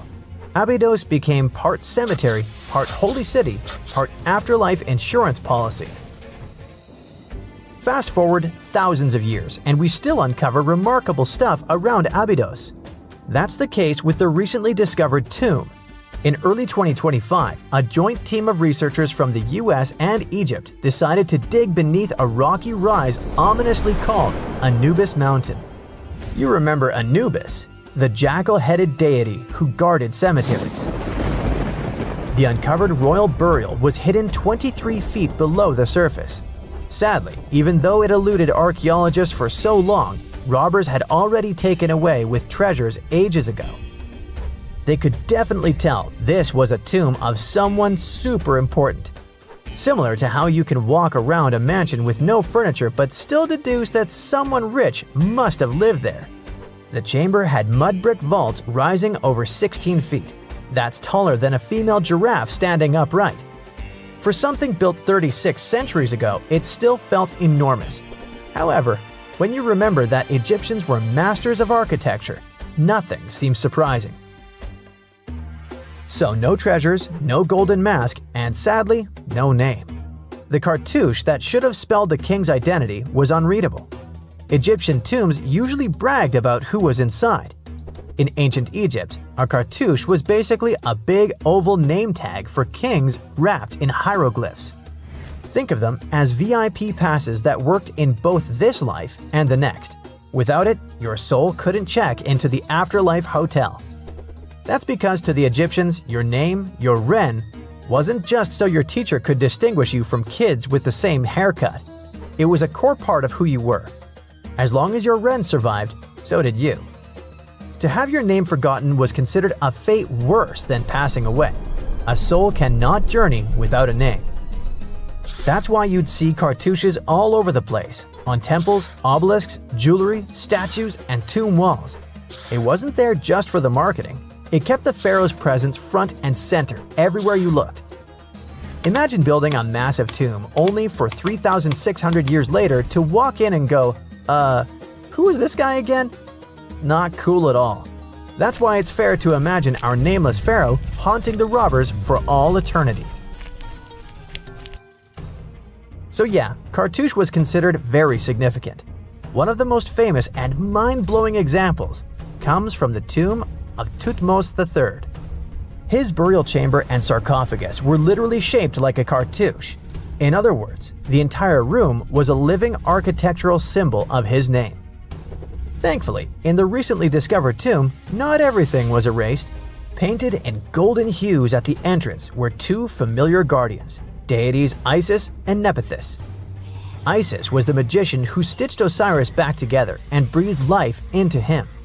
Nephthys, her sister, was the eternal mourner and protector of the mummy. Together, they promised that whoever rested here would not face the afterlife alone, and it's one additional proof of the importance of the mysterious pharaoh. So, who could this be? To answer that, we need to go down history lane. This tomb dates back to Egypt's messy chapter called the Second Intermediate Period. Instead of one ruler in charge, the country had many rival kingdoms, each with its own little power base, like a real-life Egyptian version of Game of Thrones. And right in the middle of that chaos was Abydos. For a while, it was home to its own line of kings, the so-called Abydos dynasty. Those weren't the pyramid builders everyone knows, and that's why they're so mysterious. They left behind almost nothing. No great monuments, no sprawling cities, just fragments of names on broken blocks. For centuries, many scholars even doubted they existed at all. That sorta changed in 2014, when archaeologists uncovered the tomb of Senebkay, one of those shadowy kings. Now, everything we know about Senebkay points to him having quite a story to tell. His bones revealed 18 deep wounds, the kind you get in battle. He had blows to his skull, back, and hands, and likely lost his life fighting, making him one of the few pharaohs we know who sadly fell in combat. His tomb was modest, with reused artifacts from earlier kings, but it delivered one priceless thing: proof. Until Senebkay, the Abydos dynasty was just a theory. With him, it became real. And that's why the new discovery could be a big deal. The newly uncovered royal tomb at Abydos shares the same layout and style as Senebkay's. It has limestone chambers, mud brick vaults, and protective deities, although it's much bigger. Which again raises the possibility that we're looking at an even earlier, more powerful ruler of Abydos. Whoever he was, he wanted to be remembered alongside the greats. Which is ironic, because it seems that history tried erasing him. Perhaps additional findings alongside his tomb could tell us more. Yes, there's more, and it's actually pretty cool. Not far from Abydos, in the village of Banawit, archaeologists uncovered a Roman-era pottery workshop. Yeah, you heard that right, a pottery factory close to a pharaoh's burial ground. The site had huge clay kilns, storage rooms, and even broken shards called ostraca. They were basically ancient sticky notes. Except instead of shopping lists, those had receipts scratched onto them in Greek and Demotic Egyptian. Little records of everyday transactions, the kind of thing you'd never expect to find near a lost dynasty king. Honestly, the potters missed a chance. Forget boring receipts. They should have been selling Osiris's mugs and Anubis figurines to pilgrims and tourists. But that's not all. It seems that centuries later, during the medieval period, the same ground became a cemetery. Archaeologists found mud brick graves with skeletal remains. This could mean that Abydos kept its aura of significance for hundreds of years after the Age of Pharaohs. So why this hill again and again? Is this place really a getaway to the afterlife? It is, after all, the very place where Osiris is said to rest. That belief lingered like a shadow for thousands of years, strong enough to pull in pharaohs and later medieval families. Different rituals, same sacred ground.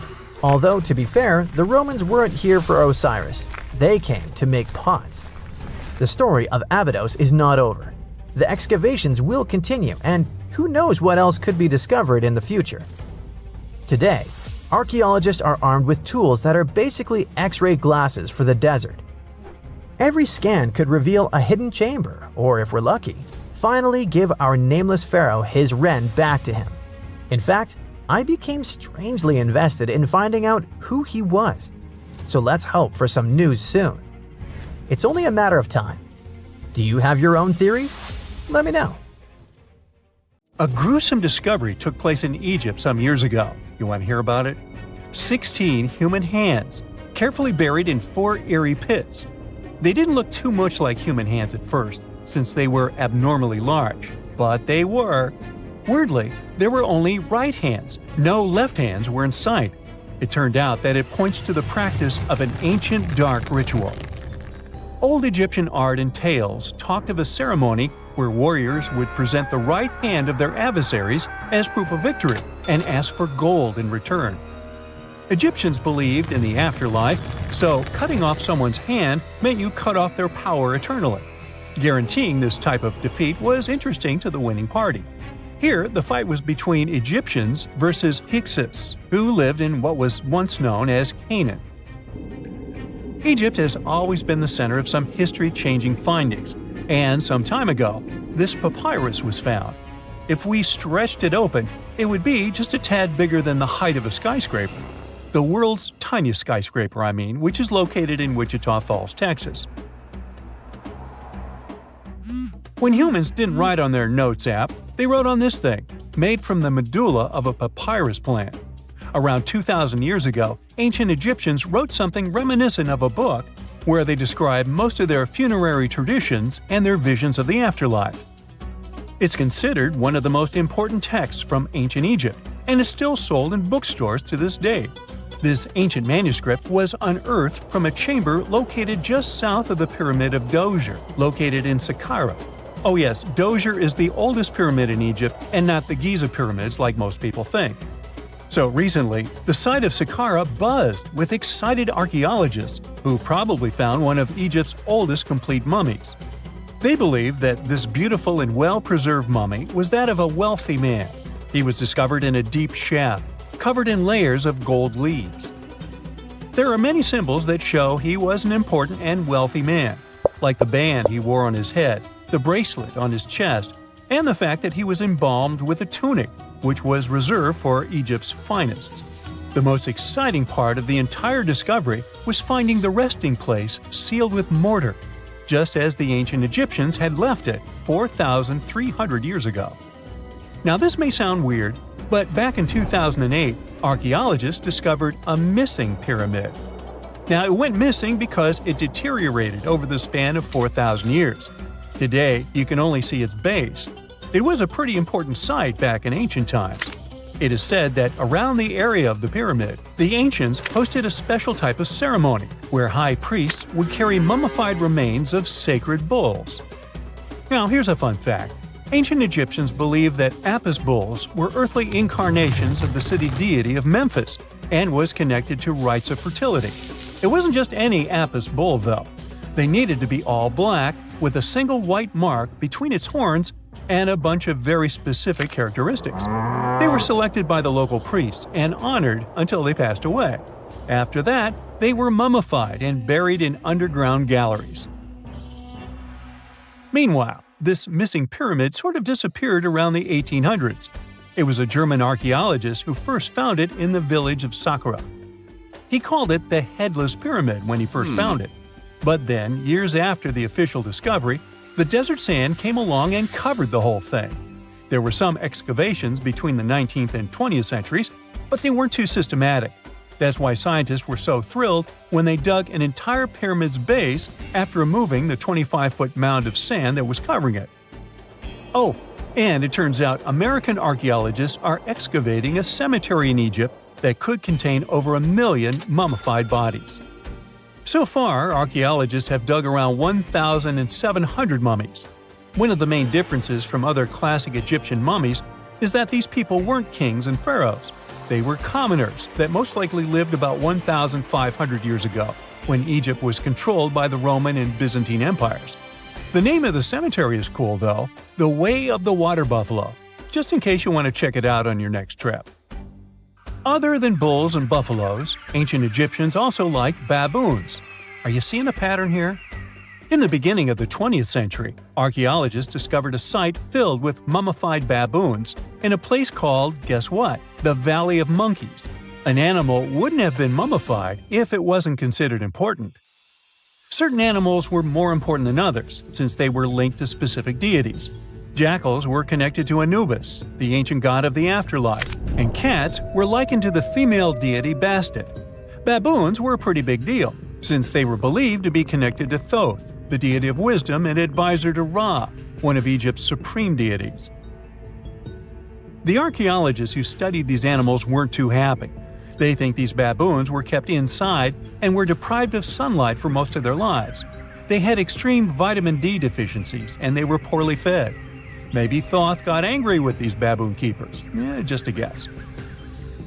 Since there's never a boring day for archaeologists in Egypt, they also found human mummies with golden tongues. Since Egyptians were all about the afterlife, they believed that golden tongues might help a person speak once they pass to the other side. I mean, it's a long shot, but hey, why not? Some of these mummies were placed in wooden coffins with goods, such as necklaces, pottery, golden artifacts in the shape of lotus flowers, and scarab beetles, and iPhones. Just kidding. A new temple was also unearthed recently in Egypt. Scientists believe it was dedicated to honor Zeus Cassios. That deity would be a cross between Zeus, the almighty Greek deity of the sky, and Mount Cassios. While digging around the Sinai Peninsula in Egypt, archaeologists spotted two pink granite columns poking out of the ground, and bingo. They believe these columns represented the temple's front gate and collapsed during an earthquake many years ago. And speaking of deities, there weren't only super serious deities. Recently, scientists unearthed a golden ring in a city south of Cairo. No, Frodo, it's not magical. It was a normal gold ring, but it had the depiction of the deity of fun, officially named Bes. This deity is often described in sacred texts as a happy chubby dwarf. Today, many tattoos we get are sorta deprived of any sense and are made of aesthetic purposes only. In ancient Egypt, though, women would get tattoos as a token of protection for childbirth. That's what scientists think, at least. Around the Nile region, scientists found some mummies that had well-preserved tattoos, which is a rarity since the skin deteriorates so easily. Two of these women tattooed their lower backs, and the drawings were simple. They were mostly pictures, including that same chubby dwarf we just talked about, Bes. He also had a side hustle as the protector of women during childbirth. Now, would you believe me if I told you ancient Egyptians invented robots? No? Well, that's because that's not entirely true. Sure, they were astronomers, mathematicians, and engineers, and somehow they also squeezed an eccentric invention into that package – an automated deity some scientists called Hathor. This wooden statue had been in the Metropolitan Museum of Art for years before someone noticed its secret. With the help of an X-ray machine, specialists discovered a mechanical operating system inside it. The pulley-like axis goes from the statue's shoulder to her left leg. When the system rotates, the statue raises and lowers her hand. Hey, pick me! I got my hand up here. If there's a question that still baffles archaeologists to this day, it's this one. How did the ancient Egyptians build those magnificent pyramids? As far as we know today, their resources were quite limited, especially in terms of tools and building materials. We still don't have a fully satisfying answer, but hey, we've got some pretty amazing theories worth considering. The leading contender among these theories involves the clever Egyptians employing a sneaky strategy. Now picture this. They constructed a slanted and curving mound made of bricks, earth, and sand encircling the pyramid to be. As the pyramid grew taller and taller, they simply increased the height and length of this wacky structure. It's like they were playing an ancient game of Jenga. Now, how did they get those massive stone blocks up there? Well, according to the legendary ancient Greek historian Herodotus, they used sleds, rollers, and levers. It sounds like they turned construction into a supersized game of tug-of-war. And guess what? Herodotus also claimed that the Great Pyramid, the one from Giza, the granddaddy of them all, took a whopping 20 years to build. There's more. Herodotus also dropped a mind-boggling number on us. 100,000 men were supposedly involved in this pyramid extravaganza. Did they hire the entire Egyptian population? Well, it might not be as far-fetched as it sounds. These men were probably mostly farmers, so they probably focused on the pyramids when there wasn't much work to be done in the fields. You know, like during the flood season of the Nile River. Obviously, specialists in the archaeological community had something to add to this theory. By the late 20th century, they discovered some evidence that suggests the workforce might have been smaller and more permanent than previously thought. Instead of a massive army of 100,000 pyramid builders, they proposed that a modest crew of around 20,000 workers, accompanied by support personnel like bakers, physicians, and even spiritual leaders, could have gotten the job done. There was also this theory that claimed that the pyramids were actually built from the top downward.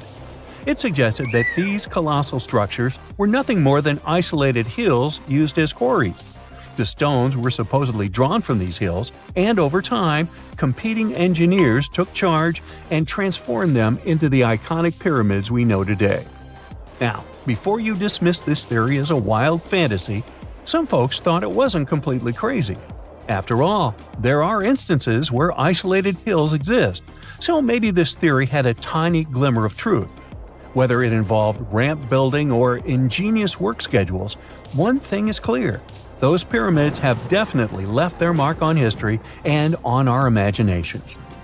Now, speaking of ancient Egyptian mysteries, there's this gigantic unfinished obelisk sitting in ancient Egypt, and scientists are trying to figure out how it was shaped. Now, some people suggest that our industrious ancestors used handheld pounders to get the job done. One expert has a different take on the matter, though. He argues that if we take a closer look at the pattern left behind by the shaping tool, we'll notice something peculiar. The walls of the trenches surrounding the obelisk display a neat and even pattern, which is pretty unlikely if they were pounded away by mere mortal hands. According to this expert, those horizontal striations are usually the result of a tool that takes breaks while removing material, leaving its mark on the surface. But wait, there's more. Imagine the tool being rocked back and forth against the trench walls, clearing away the waste to keep the trench from narrowing. Well, in that case, the tool might have left some funky horizontal striations where it was pressed against the sidewall. This sounds like some fancy technology at play, don't you think? And guess what? The dynastic Egyptians probably didn't have access to that kind of know-how. Another famous Egyptologist from way back also uncovered a bunch of core drills during his adventures. Although the actual drill bits are missing, his collection houses these particular core remnants made of limestone, alabaster, and even granite. These constructions aren't the only amazing thing the ancient Egyptians left behind, though. As it turns out, the Egyptians were the genius minds behind the creation of the handheld mirror. Yeah, that little mirror you use every day to check yourself out. But here's the twist. These mirrors are like pieces of art. They were decorated with inscriptions and figures. But that's not all. The Egyptians had a serious concern with their appearance. They knew the importance of personal hygiene and looking fabulous. So, in their quest for pearly whites, they invented toothbrushes and toothpaste. Dental problems were pretty common back then, and their smiles weren't exactly all white. Dentistry wasn't their strongest suit, you see. Maybe their minds were distracted by all that pyramid building. So that doesn't mean those ancient toothpaste recipes weren't amazing. One delightful concoction included rock salt, mint, dried iris petals, and pepper. Some brave dentists in the 21st century tried it out, and it worked pretty well. Ground-up ash was also used in another recipe to create a tooth cleansing paste. Mint was missing, so that didn't do much for their breath. That's when the genius Egyptians came up with the world's first breath mints. They made tablets from heated spices like cinnamon, and they mixed it with honey. Now, let's shift gears to home decor, Egyptian style. They surely took ornamentation to the next level. While the concept of decorating furniture started in Mesopotamia, the Egyptians cranked it up a notch. They went all out with different colors of ink and even developed various weights of paper. Oh, and let's not forget about those cute little area rugs we all have in our homes today. Guess who came up with the idea? Yep, the Egyptians. They used the versatile papyrus plant to make those cozy rugs. And speaking of trends, the Egyptians loved their knickknacks. They had an assortment of small figurines in the shapes of cats, dogs, and people. These statues were made from various materials, like simple sun-dried mud to the ultimate bling of gold. It all depended on how loaded you were. The Egyptians were also all about farming, and they knew that clean water was crucial for their crops and animals.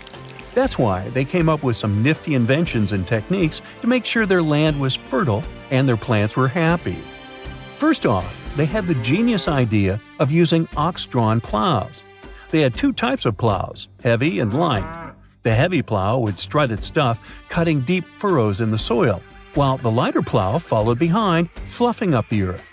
But they didn't stop there. After plowing, the Egyptians would break up clumps of soil and sow the rows with seeds.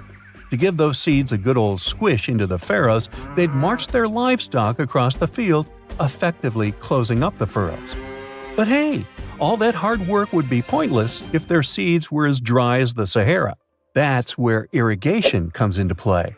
The Egyptians were so good at it that other cultures, like the Greeks and Romans, couldn't help but copy their techniques. Now let's switch gears and talk about the marvelous architecture of ancient Egypt.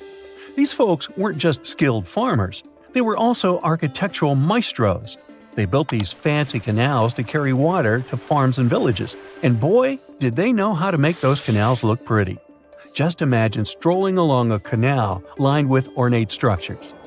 The pharaoh Ramesses the Great was quite the overachiever when it came to construction.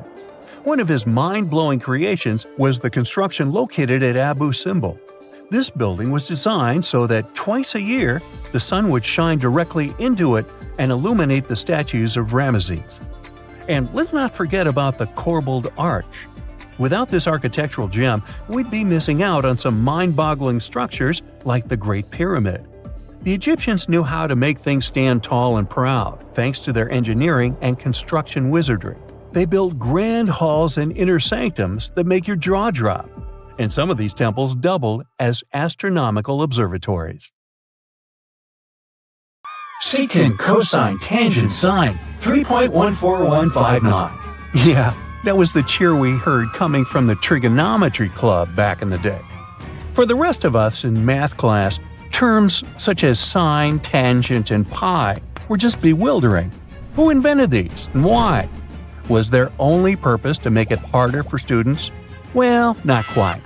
Trigonometry was invented by the ancient Egyptians.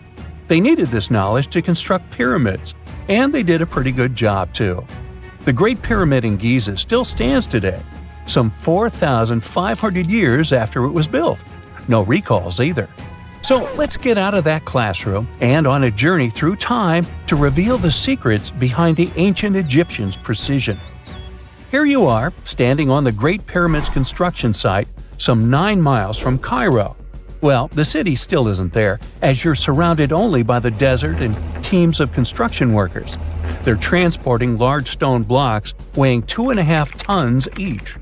They're inside a wooden sled that sits on large rollers. A crew of 8 men rolls these blocks along the ground. You immediately think of the rollers on a supermarket cash register. The principle is exactly the same, but the scale is greater, much greater. Scientists estimate that the Egyptians used 2.3 million such blocks in the Great Pyramid alone. And the block in front of you is one of the lighter ones. The heaviest of them weighed up to 15 tons. But where did all these blocks come from? Most of them originated from quarries around Giza. It's not that impressive, you think, but wait until you hear how ancient engineers transported the granite used in construction over 500 miles to the pyramid. There were no railways or highways back then, but the mighty Nile was always there. Researchers even believe that the Egyptians dug a canal to connect the Nile directly to the pyramid's construction site. All they had to do then was to wait for the flood season to begin, and voila! The rising water levels floated the heavy stone blocks for them. But how did they lift the enormous stones on dry land to stack them up to the top? Did they use oversized cranes? Well, ancient Egyptians worked around this problem, literally speaking. One of the workers is now pointing to the giant ramp going around the pyramid they're building. This is how a mountain road zigzags its way to the top. If the ramp went directly to the top of the pyramid, then workers couldn't pull the stone blocks along it. It would be too steep. Scientists have calculated that 8% could be the maximum incline. So ancient Egyptians just extended the ramp around the pyramid. Again, these are all theories, as the ramp could have been inside the pyramid, as some researchers suggest. The exact building method is still a mystery, guarded by the Sphinx. That's its real name, right? Wrong. As the Great Sphinx is just the statue's alias. You know, the name writers take when they want to hide their true identity, or a singer's stage name. The Sphinx's real name, translated from Egyptian, means Horus in the horizon. That was the name for the Egyptian deity of the sky. The trail of mystery doesn't end there. As a man walks past you with a bucket of paint, he's going to add a touch of color to the Great Sphinx. Researchers found specks of this red color next to its ear. That was some strong paint, as it survived for thousands of years. You are now standing straight in front of the Sphinx. You look up. It's very tall, right? 66 feet to be precise. Now resist the urge to take a selfie. You can do it. Now you notice something else. It looks like the Sphinx is in the center of a giant triangle in the back. That's one side of the Great Pyramid. And no, your eyes are not playing tricks on you. The Sphinx really does sit in the center of the pyramid's lateral face. Here's where math comes in handy. A pyramid has 4 sides, called lateral faces. There's also a 5th face, the base, but that's not visible. It's, wait for it, face down. The Sphinx has one last mystery to reveal: its age. Scientists agree that Pharaoh Khafre built the Sphinx. He ruled after his father, who had built a great pyramid nearby. So both structures were finished around the same time. Let's talk about numbers again. You've heard of Cleopatra, the Egyptian princess described as a woman of great beauty. Hello? She saw the pyramids, but she lived closer to the time of the first iPhone than the time of the people who built the pyramids. Fascinating, right? You can see thousands of people around you. They're working hard to build the pharaoh's tomb. But how many of them are there exactly? One Greek philosopher estimated there were as many as 100,000 workers. Seems like an okay number for such an enormous structure, but it can't be true. Science simply can't back up this number. Egyptologists put the total number of workers at 30,000. And yes, Indiana Jones was one of them, at least on the big screen, but he showed up late. Egyptologists know a lot about the pyramids, but not everything. Not because they don't want to, but because they haven't yet dug up enough evidence. They can only guess how the building process went. First, engineers would arrive to choose the right spot and do the necessary measurements. That's why they needed all that complicated math. Then, it's time for sourcing the material, the large stone blocks I mentioned earlier. When boats deliver them to the site of the future pyramid, workers can finally do their thing. They operated in smaller groups, but there were at least 2,000 of them chiseling and carving away at any given time. Sounds like a typical construction site today? Well, that's because it is, just thousands of years ago. It's amazing what ancient Egyptians were able to achieve with just copper and stone tools. The pyramid is now complete in front of you. But is it the same pyramid we see today? Why is this structure shining bright in the desert sun? Isn't it supposed to be a dusty yellow color? Well, no. Human activity and the elements have completely stripped the outer layer of stones over time. Expert craftspeople polished these blocks using nothing but stone and sand. The end result was a smooth and shiny rock. On the day it was completed, the Great Pyramid of Giza was a perfect triangle of light. Its polished sides acted like giant mirrors, reflecting the powerful Egyptian sun. This is the point where you should put your glasses on, and that shiny thing you see at the pyramid's very top is actually gold. The capstone at the top of the pyramid is called a pyramidion. It was covered in sheets of gold. As you can guess, these were the first stones to disappear. Let's make another stop before we get you back to your classroom. We travel to the British Isles, and no, Stonehenge isn't our destination. It is Newgrange in County Meath. Scientists estimate that the ancient peoples of Ireland built this stone monument around the year 3200 BCE. This makes it older than both Stonehenge and the Great Pyramid in Giza.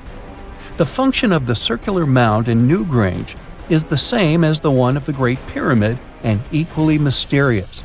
The estimated amount of loose stone present in the valley is over 220,000 tons. And it's not just randomly thrown on a pile. The order in which the stones are set makes the structure water-resistant. That would explain how Newgrange had survived for so long. Kinda makes you want to splash out the cash for that waterproof phone case, huh? Well, you're back in your school desk, but today's math lecture is the last thing on your mind. You're thinking about how great the Egyptian pyramids are, and if we have something similar today. It turns out modern engineers are just as impressed with the Great Pyramid as you are. There's a glass pyramid sitting in the main courtyard of the famous Louvre Museum in Paris. The panorama of San Francisco wouldn't be complete without the 48-story Transamerica Pyramid. But Las Vegas went the furthest. There we find the Luxor Hotel. It's so big that it's the third largest pyramid on the planet. And guess what's in front of it? Yup, a replica of the Sphinx. It's 110 feet tall, 2 stories higher than the one in Giza. Yeah, everything's bigger in Vegas. In November 1922, a boy walked through the desert mountains of Egypt and discovered some ancient steps carved into the rock. Subsequently, this find became one of the world's largest and most significant archaeological discoveries. This step was part of Tutankhamun's untouched tomb. Archaeologists found about 5,000 ancient objects, including jewelry, fabrics, painted vases, and funeral masks. You've probably seen one of them. It has become one of the most recognizable attributes of ancient Egypt. More than 100 years have passed since then, and now humanity has finally become close to another large-scale discovery, the tomb of Cleopatra. This queen was the last active ruler of the Ptolemaic Kingdom of Egypt, who sat on the throne from 51 to 30 BCE. There are many ancient records about Cleopatra, her reign, and her unusual personality, but until now, no one has discovered the secrets about her passing away in the burial place. So, one archaeologist, Dr. Kathleen Martinez, has been studying ancient records and temples around Alexandria for decades, and concluded that the tomb of the queen should be located under the ancient city of Taposiris Magna, founded in 280 BCE.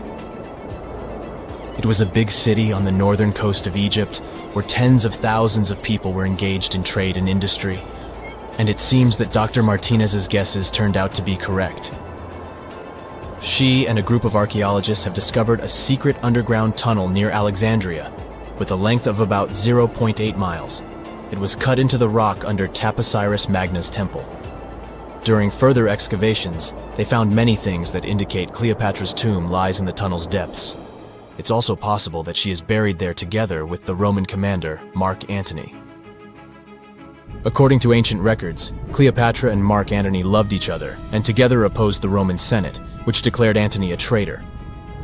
The fact that natural disasters have occurred on the territory of Taposiris Magna for thousands of years can complicate the excavations. Earthquakes and floods destroyed the city and possibly flooded its underground tunnels. But archaeologists hope the ancient tomb remains untouched, and that it hides many treasures and records about the royal life of ancient Egypt during the reign of the last dynasty. There's a chance that excavations will go underwater and in the mud. This will require much time and funding, but archaeologists are sure it's worth it. Anyway, it's too early to say that Cleopatra is really buried there, but scientists have found many things in the tunnel that confirm this, including clay pots, dozens of coins with the image of Cleopatra and Alexander the Great, as well as a bust with the image of the Egyptian queen. Cleopatra is still one of the most popular personalities in Egypt, on an equal footing with Ramesses III and Tutankhamun. She inspired many films, paintings, and books, but what made her so popular? She became famous for her inconsistency. She was a beautiful, intelligent ruler who pulled Egypt out of the crisis and made it a prosperous power. Medieval Arabic texts say she knew chemistry, mathematics, and philosophy, and may have written several scientific books. She knew several languages and had excellent diplomatic skills. At the same time, there are many legends that she was a femme fatale who drove many men crazy. However, there's no evidence that her beauty was incomparable. The image of a stunning model was created by Hollywood when it made several films where famous actresses performed the role of Cleopatra. And the Roman Emperor Octavian, the adopted son of Julius Caesar, specially created the image of Cleopatra as an insidious seductress because he was her enemy. Even though she was born in Egypt, Cleopatra wasn't an Egyptian. Her ancestors were Greeks, among whom was one of the generals of Alexander the Great. However, the people of Egypt loved her. She learned the language and was very sensitive to the traditions of this country. She knew the history, mentality, and customs of ancient Egypt well. She raised the level of its economy and strengthened its status as a world power. Much of this was made possible thanks to her cunning and impressiveness. She loved theatrical performances and lavish celebrations. She knew how to surprise people and put on a show. But behind the exterior image of a luxury lover was an intelligent and calculating ruler. Ancient Egypt was a rich, luxurious country, and Cleopatra did everything to increase its wealth and strengthen its position in the international arena. For example, she was once in conflict with her brother Ptolemy XIII. The queen knew that she wouldn't be able to resist him, so she decided to attract Julius Caesar to their side. The Roman emperor arrived in Alexandria, where Cleopatra wanted to meet him, but Ptolemy knew about her plans and was about to prevent her from coming to Caesar. Then, instead of a rich and noisy arrival, Cleopatra decided to make her visit inconspicuous. She wrapped herself in a carpet or linen bag the emperor's servants carried into Caesar's private chambers. Cleopatra emerged from the carpet and impressed the Roman emperor with her beauty and determination. As a result, they fell in love with each other and became close allies. After some time, she impressed another influential Roman for diplomatic purposes. She arrived to meet Mark Antony on a golden barge with purple sails and silver oars. Cleopatra was dressed in the image of Aphrodite and sat under a magnificent canopy. Her servants dressed like cupids and were blowing her fan and burning incense. But Cleopatra created such a show for a reason.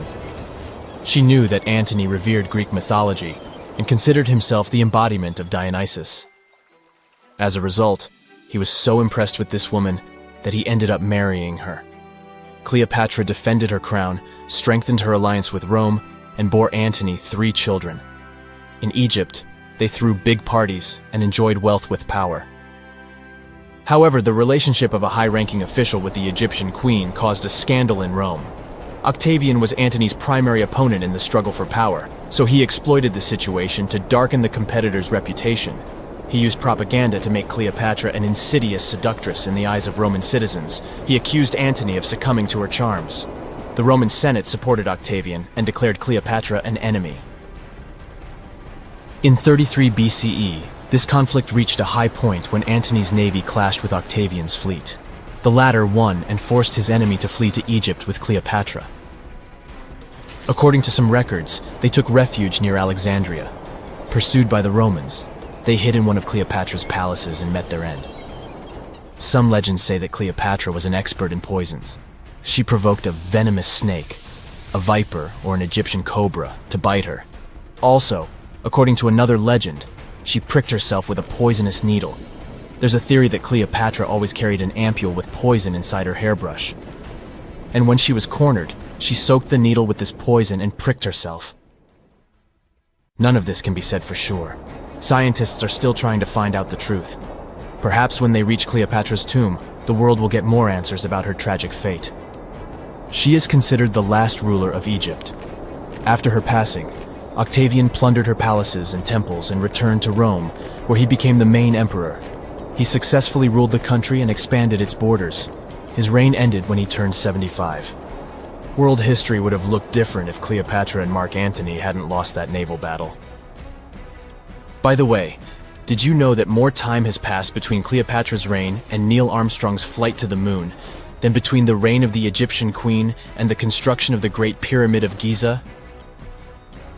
Armstrong took a step on the Earth satellite in 1969, 38 years after the birth of Cleopatra. and the construction of the pyramid took place in 2560 BCE. Imagine how long the history of ancient Egypt is. Cleopatra is closer to us in time than to the pyramids. There are mysterious plasma bubbles floating around the pyramids of Giza. As bizarre as that might sound, let's get one thing clear right off the bat. There's nothing extraterrestrial going on here. Plasma bubbles are those weather anomalies that form in a layer of Earth's atmosphere called the ionosphere. This is an invisible layer surrounding our planet that stretches roughly from 50 to 400 miles above Earth's surface, right at the edge of space. In this layer, the sun, being the giant hot power that it is, basically cooks gases, splitting them into electrically charged particles called plasma. Here's where it gets interesting. At night, especially near the equator, these charged particles get disturbed, and when a bunch of them suddenly vanish at the same time, it forms what we call a plasma bubble. Imagine it like a big empty pocket where the plasma is missing or its quantity is lowered. But it's only considered a plasma bubble if this phenomenon occurs on a large scale, typically around 62 miles in size. If you're already packing your suitcase for Egypt and have put binoculars to look at the tips of the pyramids, I'm sorry to say that we can't see these plasma bubbles with the unaided eye. It's all happening way above our heads, completely invisible to us. Scientists need to use special equipment, like the Latitude Long Range Ionosphere Radar, or LARID, to detect these bubbles. This advanced technology helps researchers track and observe the movement and formation of plasma bubbles in real time. This formation, by the way, can be triggered by solar storms. That brings us to November 2023, when an impressive solar storm occurred. On a scale from 1 to 5, this one was classified as a G3, which is considered a strong event. Solar storms occur when sunspots are basically cooler, darker areas on the sun's surface, release bursts of energy into space. These flares triggered several geomagnetic storms on Earth. While this might sound like doomsday stuff, it didn't disrupt our daily lives too much. In fact, it was great news for skywatchers, since the solar storm created stunning auroras, with the northern lights visible as far south as Greece and Turkey. But this particular storm in 2023 also had another interesting consequence. It caused the largest plasma bubble ever recorded by the Chinese radar. This phenomenon was so massive that it covered regions as far apart as the Egyptian pyramids and the Midway Islands in the Pacific Ocean. Now that's a huge distance, and it is a big deal for science. And that's because plasma bubbles are a growing threat to modern technology. Experts say they can disrupt satellite communications and GPS systems. So if you're using Google Maps or Waze and suddenly it can't figure out where you are, a plasma bubble might be to blame. Great. We now know what's going on with those bubbles, detected above the pyramids of Giza. But things get even weirder inside this ancient construction.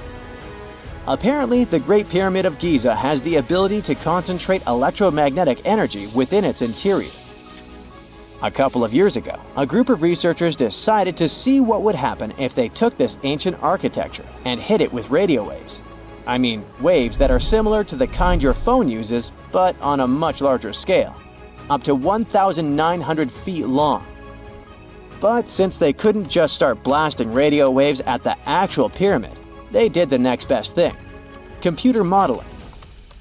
Using these simulations, the researchers discovered something incredible. The Great Pyramid can actually concentrate electromagnetic energy within its internal chambers, as well as underneath its base, where an unfinished chamber is located.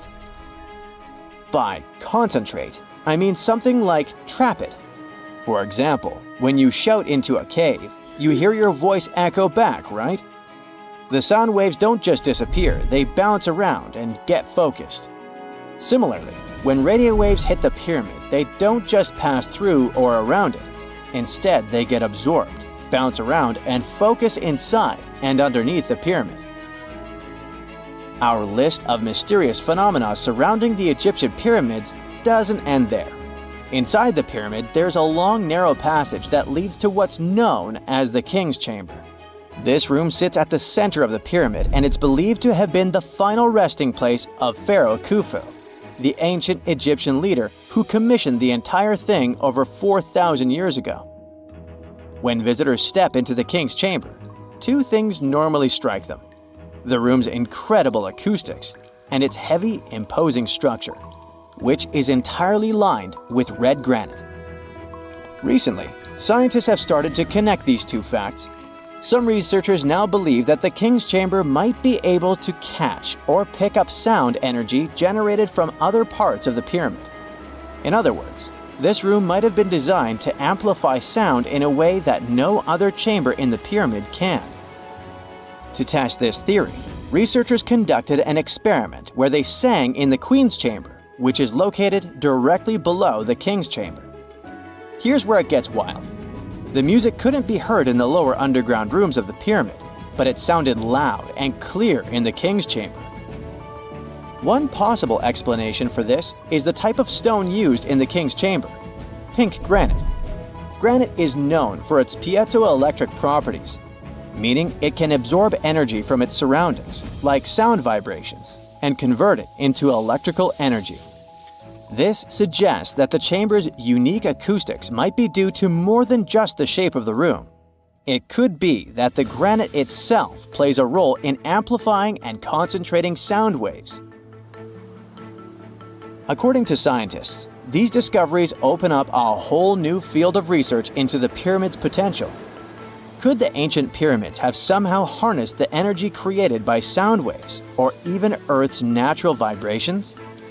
It might sound far-fetched, but considering the granite's piezoelectric properties are well documented in modern science, it's not entirely impossible. Who knows? Maybe we've only just scratched the surface of what the pyramids were truly capable of. Speaking of just scratching the surface, there's even more to think about, like how the pyramids ended up in such a perfect location. It seems the builders lined up the Great Pyramid with the cardinal points, meaning its sides are almost perfectly aligned with the four main directions: north, south, east, and west. There are many theories about how they did it, but one study suggests that Egyptians might have used the fall equinox to achieve this perfect alignment. During the equinox, the sun rises and sets directly in the east and west. It probably made it easier for builders to use the sun's position as a guide. By watching the sun during this time, they could make sure the pyramids were positioned just right. If we think about all these strange things about the pyramids, I mean their perfect alignment, the ability to concentrate radio waves, and the materials used in the chambers that might generate electrical energy, could the real purpose of the pyramids actually be much more complex than just being tombs? Well, Nikola Tesla thought so. It is said that the famous inventor and engineer was kind of obsessed with the Egyptian pyramids, and he wondered if they might actually be giant energy transmitters. He believed the shape and position of the pyramids could help them function as huge generators, capable of producing free, limitless energy. Some researchers agree with Tesla and believe that these massive monuments might have been designed as giant power plants. According to their theory, builders could have figured out how to move ions, those electrically charged particles in the atmosphere, by placing materials like copper, gold, and silver around the pyramids. So, it's definitely possible that the ancient Egyptians created a sustainable, renewable power source. Although this is a very interesting thought, we haven't been able to confirm this theory, and the true purpose of the pyramids remain one of humanity's biggest mysteries. You have heard about Nikola Tesla. You have definitely heard about the Great Pyramids in Egypt. But what if I told you that Tesla may have probably uncovered the ancient mysteries surrounding the pyramids? Wait, what? Is this a crossover episode? Nope. It's highly probable that the secrets of the pyramids are hidden in plain sight. But first, let's recap what we know about the pyramids. What's so mysterious about them? I mean, they are just old quirky buildings, aren't they? One of the biggest questions is how they were built. Some people think that the pyramids were created by people using only their hands and muscles. But others think that there might have been some kind of crazy energy source that we don't know about yet. Like, what if aliens helped out or something? Just kidding. But this idea of some unknown energy source being used to build the pyramids has been around for ages. Even in old texts, like the pyramid texts, it talks about how the gods gave us something to build a great power. So maybe there was something really powerful and mysterious going on back then? Who knows? Back in the early 1900s, he got obsessed with the Great Pyramids of Egypt. He read numerous books about these ancient structures and was blown away by how much energy they seemed to have. At that time, not many people knew much about electricity, and Tesla started to wonder if there was some kind of advanced tech hidden in the pyramids. He had an idea that the power of the pyramids had to do with electromagnetism, and he put a lot of time and effort into trying to figure out the mystery. Tesla had some pretty unusual theories about the Great Pyramids. He thought that they could actually store and move electricity, which could then be used to power up the areas around them. He also had this theory that the pyramids were built using some kind of crystal energy. He believed that the chambers inside the pyramids could have these super powerful crystals that could control the electromagnetic fields. But that's not all. Tesla also had this idea that the materials used to make the pyramids had properties that allowed them to trap energy from the sun and the moon. And not just a little bit of energy. He thought that the pyramid could actually create this massive energy field that could light up whole cities or even brighten up dark places. He thought that the pyramids could be used as giant power plants to generate electricity and run machines. Tesla even believed that the pyramids were somehow linked to cosmic energy, which could be used for spiritual enlightenment and healing. How very new age of him. Anyway, Tesla wasn't just pulling these ideas out of thin air. He was seriously into studying everything he could about the pyramids, from ancient artifacts and texts to hieroglyphs and drawings. And he came up with this idea that the pyramids were designed to be energy amplifiers, and some kind of unknown energy source was used during their construction. Some people thought Tesla was eccentric for coming up with these theories, but his ideas have actually had a huge impact on the way we think about the pyramids today. Researchers and scholars have been digging into his theories for years and using them to uncover some of the biggest mysteries surrounding these ancient structures. For example, recently scientists have used theoretical physics to investigate how the Great Pyramid of Egypt would react to certain radio waves.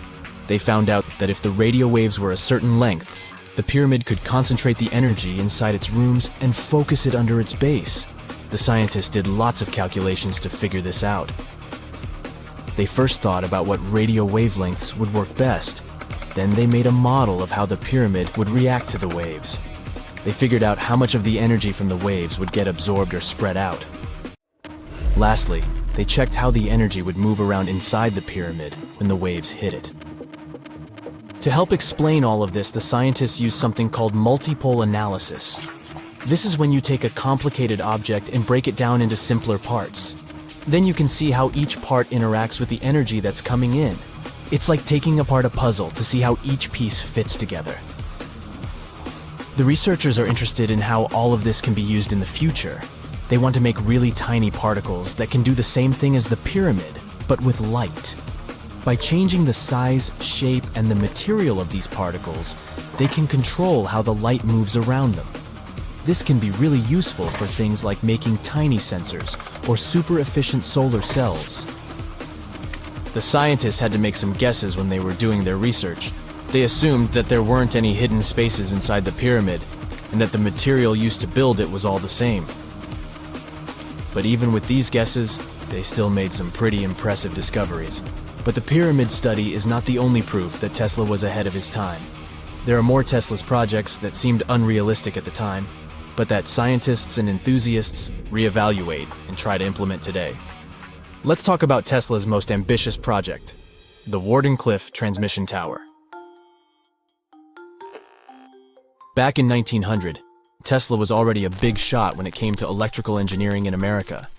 People were blown away by his amazing inventions and the fact that he managed to outdo Thomas Edison in the battle of currents. However, Tesla wasn't content to rest on his laurels.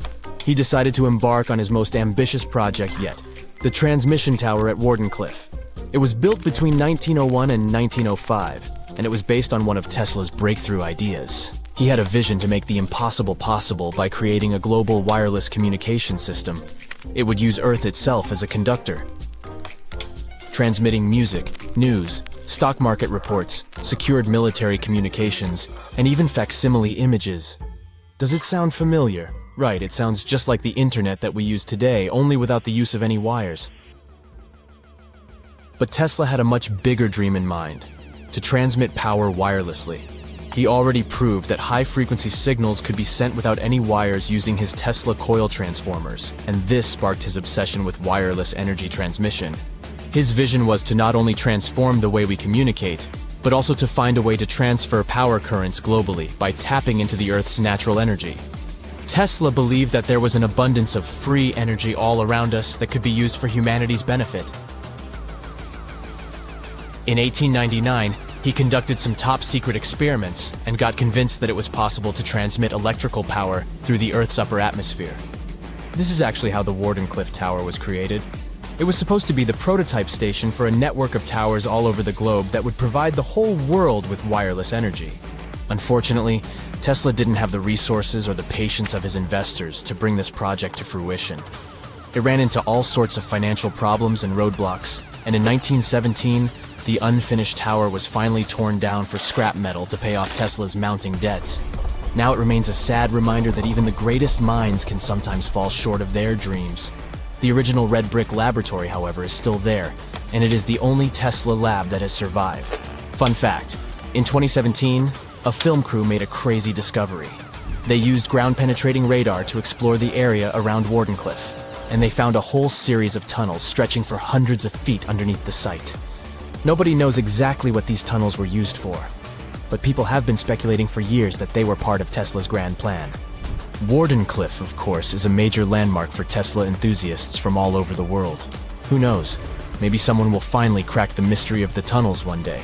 But even if they don't, the legacy of Tesla and his amazing ideas lives on. If someone finally invents time travel and you hop on a trip to the past, you won't recognize many of the things you know and love today. The Statue of Liberty and the Egyptian pyramids, some basic gadgets like the remote control and your laptop, and even the corn you have for lunch have all changed beyond recognition. When the pyramids were originally built in ancient Egypt and Giza and other places, they didn't look sandy brown at all. All of them were covered with white limestone. If you had seen them under the hot African sun, you'd have to look away. That's how smooth and shiny they were. Builders used around 6 million tons of this material for the Great Pyramid of Giza alone. It's the largest one you can still see on your trip to Egypt. The local rules were quite a thrifty crowd, and they reused some of the casing stones for other construction projects. A massive earthquake in the 14th century has also loosened some of the stones, so you won't see a lot of limestone, but some of it is still there, on top of the Pyramid of Khafre in Giza. It looks like it has a second peak on top of the first. In ancient times, all pyramids used to have capstones called pyramidions, covered in a mix of gold and silver. Most of them have been lost over the centuries, but you can still see a few of them at museums. They show images of Egyptian deities. The pyramids were probably modeled after a sacred pointed stone, the benben. It represented the rays of the sun. Now, lifting heavy rocks wasn't so simple without the tech we have today. I guess you'll agree with me if you helped your friends move at least once, and they made you carry the couch. But those smart Egyptians of the past thought of that and chose the pyramid shape. It lets the weight distribute evenly throughout the whole thing. The Statue of Liberty has also had a major makeover since it was first unveiled in 1886. Believe it or not, it used to be a shiny brown color, just like a penny. 20 years later, it changed its color to green. It wasn't a fashion statement, but a chemical reaction. The statue is covered with hundreds of thin copper sheets. When copper reacts with air, it naturally forms a protective layer called verdigris. This layer protects what's under it from corrosion, and that's why statues and other things made of copper, brass, and bronze can last so long. When Lady Liberty first turned green, people in authority decided it would be a good idea to paint it all over. It was way before social media, so you couldn't just drop an angry comment under the post describing the idea. But they wrote about it in the local newspapers, and the public didn't love the idea. Then the Times interviewed a copper and bronze manufacturer, and he confirmed they shouldn't repaint it, because removing the protective layer would mean destroying the statue. Over the years, people have suggested painting Lady Liberty several times, but no one has ever done it. I don't know about you, but I can't imagine that lady in any other color, so I guess it's for the better. You love bananas as much as I do? Next time you enjoy a juicy soft one, remember you gotta thank selective breeding for that texture. The original wild bananas had many large, hard seeds and not so much delicious pulp. And hey, who doesn't like a sugary watermelon? It has a history of over 5,000 years, and it used to have bitter, yellowish white flesh and was really tricky to open. Selective breeding saved the day again, and watermelons got way sweeter. Japanese scientists went further and invented the seedless version. Corn's grandmother is a Mexican grass called teosinte. The kernels in this grass were small and hard to get. Farmers from many thousands of years ago saved the seeds only of those plants that were larger or tastier, or with kernels that were easier to grind. Thanks, my friends, for giving us the corn that's edible and even delicious. And just imagine, wild avocados were so small that they could easily fit in the palm of your hand. The pit in them was so large you wouldn't find much edible material inside. They also had a much harder shell than the ones we're used to. You probably wouldn't get a lot of work done without your beloved computer today, but I can't tell you exactly whom to thank for this invention. The ABC from 1942 is one of the contendants for the title of the first computer. It's short for the Atanasoff Berry computer, named after its inventors at Iowa State University. The ABC weighed over 700 pounds. Yep, yours must be way lighter than that. That big boy consisted of around 300 vacuum tubes and had a rotating drum, a little bigger than a paint can, and had small capacitors on it. A capacitor is a gadget that can store an electric charge, like a battery. The ABC could solve problems with up to 29 different variables to help scientists save some time. Like modern computers, it used binary digits, ones and zeros, to represent all numbers and data. Because of that, it was possible to do the calculations electronically. And now, my favorite part, the ABC finished one operation about every 15 seconds. Just for you to compare, it's millions of operations per second now. Unlike the tech we use today, the ABC did not have a changeable stored program, so the program could only do a single task at a time. An operator had to write down the intermediate answer and then dial that back into the computer. Sounds like another reason to be happy we live in the 21st century. That remote control you use for all sorts of appliances has gone a long way too. Nikola Tesla, who gave us alternating current, designed one of the first wireless remote controls back in 1898. He named his invention teleautomation and demonstrated it on a miniature boat controlled by radio waves. The boat had a little metal antenna attached to it. Tesla sent signals to the boat using a box with a lever and a telegraph key, which was his version of a remote control. Those signals set electrical contacts on the boat into motion and moved the rudder and the propeller, and Tesla was controlling the boat. The concept of the remote control soon spread to other gadgets. The first television remote control followed in 1950. It was designed by the Zenith Radio Corporation called Lazy Bone. Don't take it personally, please.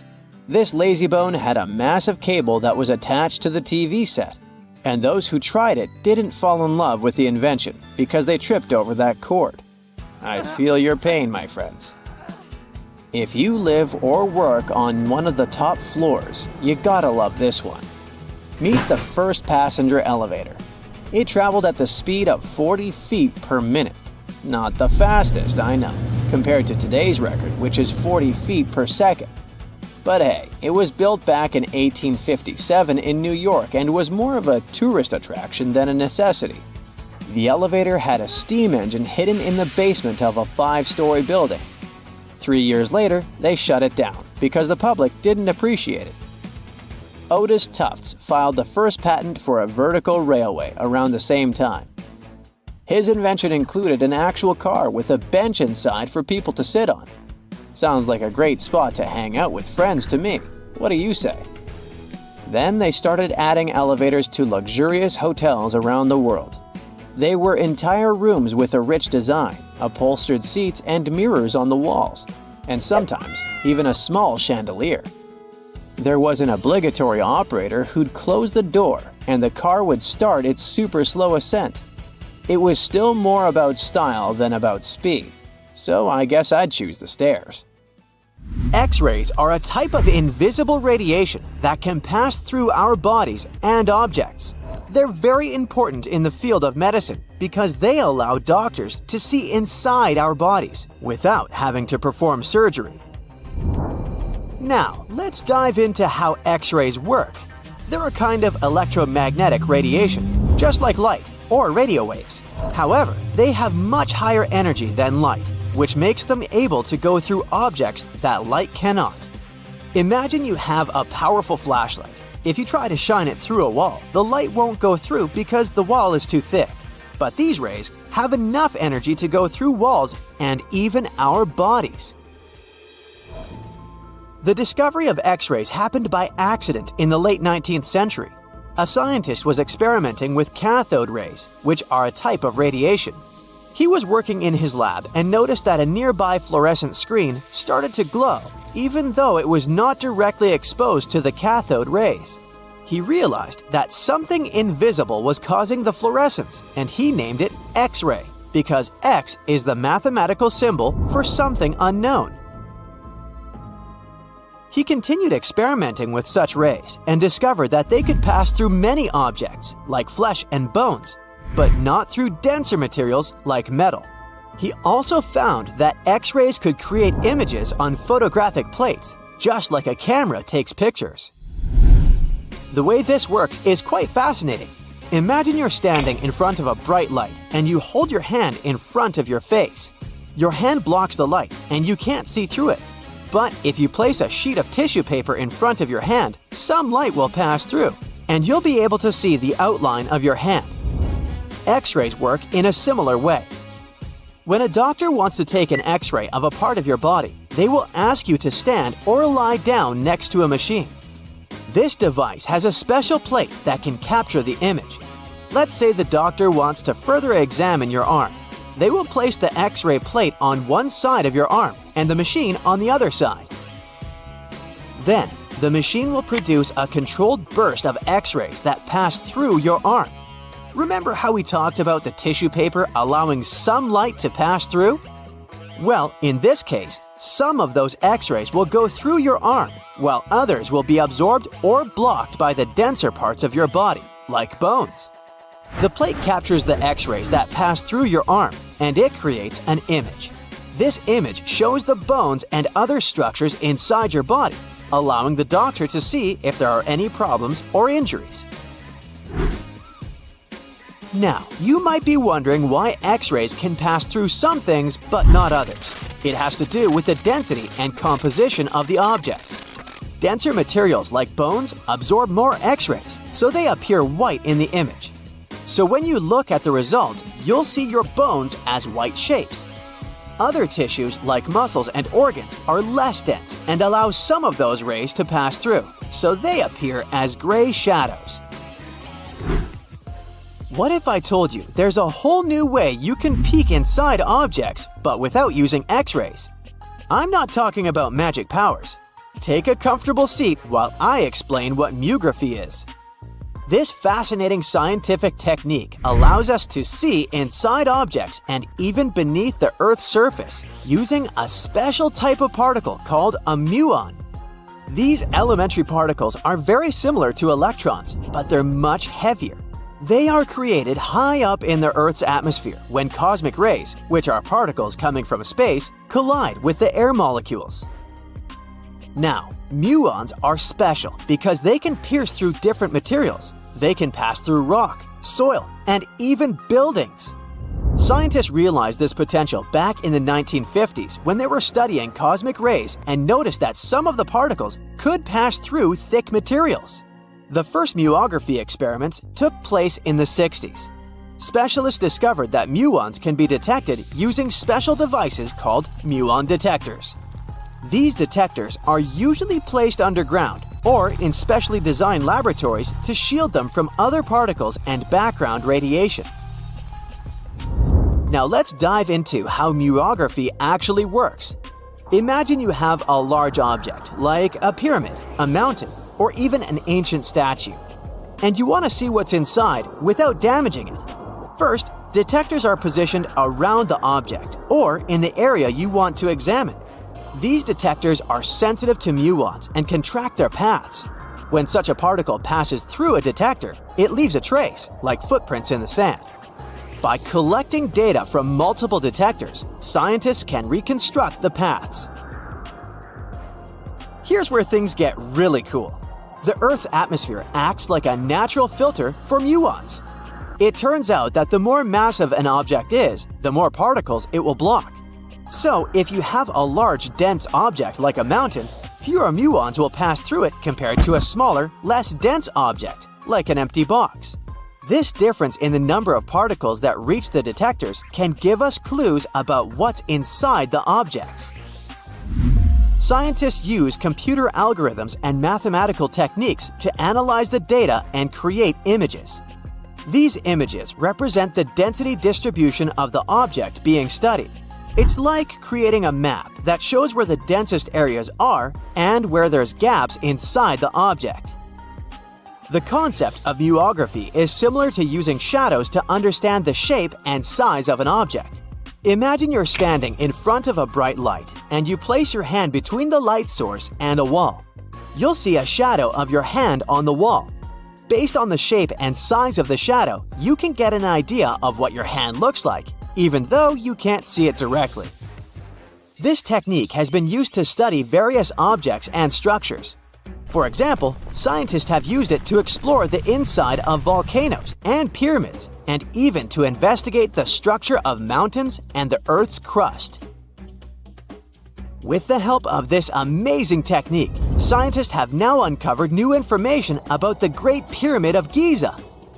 They discovered something that had eluded tomb raiders for centuries. They found a hidden chamber. And guess what they named it?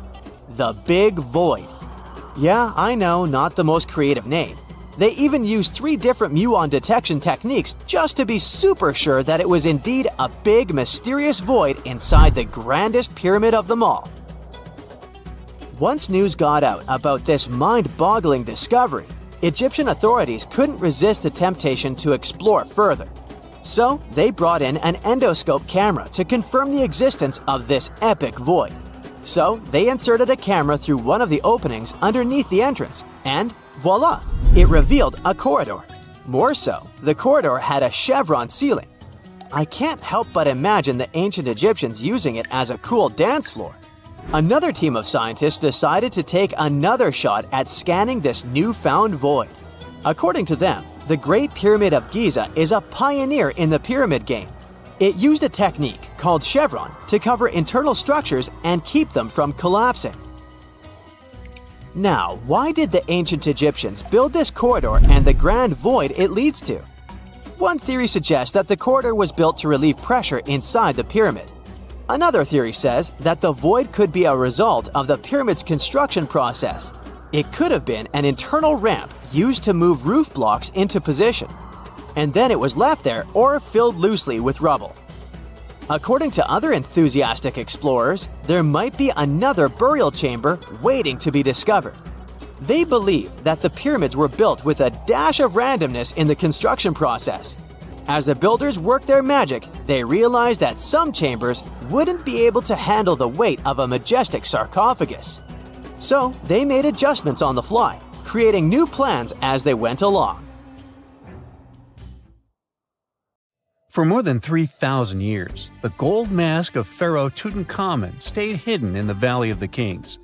This artifact, which stands about 21 inches tall, shows how skilled and artistic the ancient Egyptians were. But nobody expected that X-rays would reveal its biggest secret. King Tut was the last ruler of his family during the 18th dynasty. He took the throne at just 9 years old, but ruled for only 10 years before he passed away unexpectedly. If we're being honest, back in ancient Egypt, he was mostly forgotten by the rulers who came after him. His tomb wasn't a big deal for them, so much so that even the grave robbers forgot about him. It might sound a bit sad, but the truth is that it was actually great news for us. Since his tomb was practically forgotten, it ended up being perfectly preserved. While the other tombs in the Valley of the Kings were looted, his remained sealed and untouched.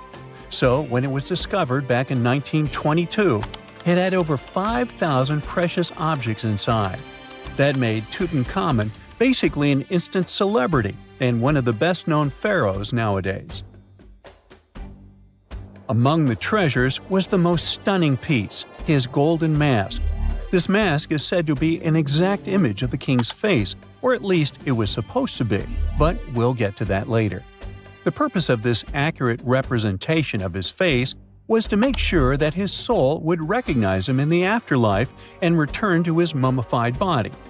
In ancient Egyptian beliefs, this would allow him to continue living in the afterlife. The details of the mask clearly looked incredibly difficult to create, but people didn't realize how complex it truly was until many years later. The first X-rays of the mask were taken in 1967. Back then, the main reason for these scans was practical – conservation. The mask was heading to Paris for an exhibition, and it was the first time it had ever left Paris. This would help them keep track of any changes during the exhibit. Plus, the images could give clues about how the mask was made, but back then, they probably didn't fully realize just how complex its construction was.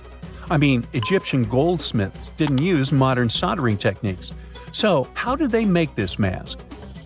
New X-rays taken in 2007 gave us some answers. It turned out the Egyptians didn't use pure gold, which is 24 carats. The mask was actually made of 23-karat gold, meaning it was mixed with another material. So, specialists discovered that the gold sheets contained a small amount of copper, a reddish-brown metal. This was likely done to make the material more flexible and easier to shape. They would then shape the gold sheets by heating and hammering them over and over again. But there was one more secret inside the mask that wasn't discovered until 2015. The year before, the staff at Cairo's Egyptian Museum were working on the mask display when the long beard of the mask accidentally got knocked off. Another theory is that the beard had become loose over time and just fell off. Either way, the fact that King Tut's beard came off caused a lot of stress. After all, we're talking about one of Cairo's biggest tourist attractions, so the experts had to fix the problem quickly. The restoration process started with a detailed recording of the mask's condition. To do this, they had to take a full three-dimensional scan of the artifact, and, by accident, they found something very interesting in the mask. Inside the royal beard, there is a gold tube, an intriguing structure that the Egyptians likely used to attach the beard to the rest of the mask. And that proved, once again, that the process of making this mask was even more complex than experts thought. But the mysteries don't stop there. Remember how we mentioned that the mask was thought to perfectly represent King Tutankhamun's face? Well, that might not be entirely true. Some popular theories suggest the mask was never meant for him and was actually made for someone else. A study published in 2015 suggested the mask was originally made for a female pharaoh, his supposed stepmother. the famous and beautiful Egyptian queen Nefertiti. The biggest clue comes from an inscription on the mask. At first glance, it seemed to belong to Tutankhamun, but after a close examination, researchers noted that something else was actually written underneath King Tut's name. The royal name stamp seems to have been altered, and originally it had something written on it that translates to Queen Nefertiti. There is another feature of King Tut's golden mask that was overlooked for years, which adds even more mystery. As we mentioned earlier, experts believe he wasn't respected much by the pharaohs who came after him. And one of the clues that made archaeologists think this is the pierced ears on the mask. Some researchers believe that King Tutankhamun wouldn't have worn earrings after he was a kid. So, according to their theory, by the time he passed away at 18, he shouldn't have been represented with pierced ears. This could also support the idea that the mask originally belonged to Nefertiti, or maybe to someone who wasn't even connected to King Tut. But the mask isn't the only source of mystery. In fact, his whole tomb is full of puzzles. Recently, historians found a sign that the place where King Tut was supposed to be buried was changed at the last minute. For years, experts wonder why a pharaoh who ruled for 9 years ended up in such a simple tomb. When compared to the grandeur of other pharaohs' tombs, his tomb seemed, well, a bit plain. The idea that a king like Tutankhamun would have such an unremarkable resting place just doesn't match up with the power and importance he must have had in ancient Egypt. So, what happened? Well, apparently, this might have something to do with his successor, Pharaoh I. After King Tutankhamun passed away, researchers believe that I made sure to erase him from Egypt's history. So, one theory suggests that he was probably behind the quick decision to place King Tut's body in a smaller, less impressive tomb. When experts looked at I's own tomb, they found something interesting. There is a large wall covered in painted baboons. This is the same type of artwork found in Tutankhamun's tomb. It seems like the same person might have chosen the artwork for both tombs. Now, the design and decoration of the two tombs are almost identical, suggesting there was a shared hand behind both. But there is one key difference. I's tomb is fit for a king. It's much bigger and more impressive, even though the style and artwork are similar to what you see in Tutankhamun's tomb. So the theory suggests that I decided what went into both tombs. Since Tut passed away unexpectedly at a young age, his grand tomb wasn't finished in time. Normally, pharaohs start building their tombs while they're still alive to make sure everything is perfect. But Tut passed away when he was just 18, so there wasn't enough time. I may have taken advantage of the situation, ordering a smaller tomb for Tut and keeping a larger one for himself. Experts believe this theory explains why Tutankhamun's tomb is so simple and how I managed to wipe his memory from history so easily. But in the end, the story of King Tut's mask and tomb is full of mystery and intrigue. Each new discovery sheds more light on what really happened all those years ago. But one thing is for sure, the secrets of ancient Egypt still have much to reveal, and King Tutankhamun will continue to fascinate people for years to come. The ancient city of Taposiris Magna is hidden on the northern coast of Egypt. These days it has very little of its former glory, but what lies beneath it may hold the secret to uncovering a famous mystery, that of Cleopatra, the most memorable Egyptian queen in history. The recently discovered tunnel is also known as a geometric miracle for its time. Excavations have uncovered a 43-foot-long structure below the ground, which is partially submerged in water. Its shape and construction technique are similar to that of the Eupalinos Tunnel, another amazing ancient discovery. This one is located in Greece and was built by excavating simultaneously from 2 points, aiming to have them meet in the middle. The use of math and geometry to make this construction was astonishingly precise for those days, more so since it was built near a mountain. Archaeologists that have been working on the Taposiris Magna site since 2004 believe this tunnel may lead to the lost tomb of Cleopatra. The clues they found so far seem to back up this theory. For starters, the city and its temple were built by one of Cleopatra's ancestors, Ptolemy II.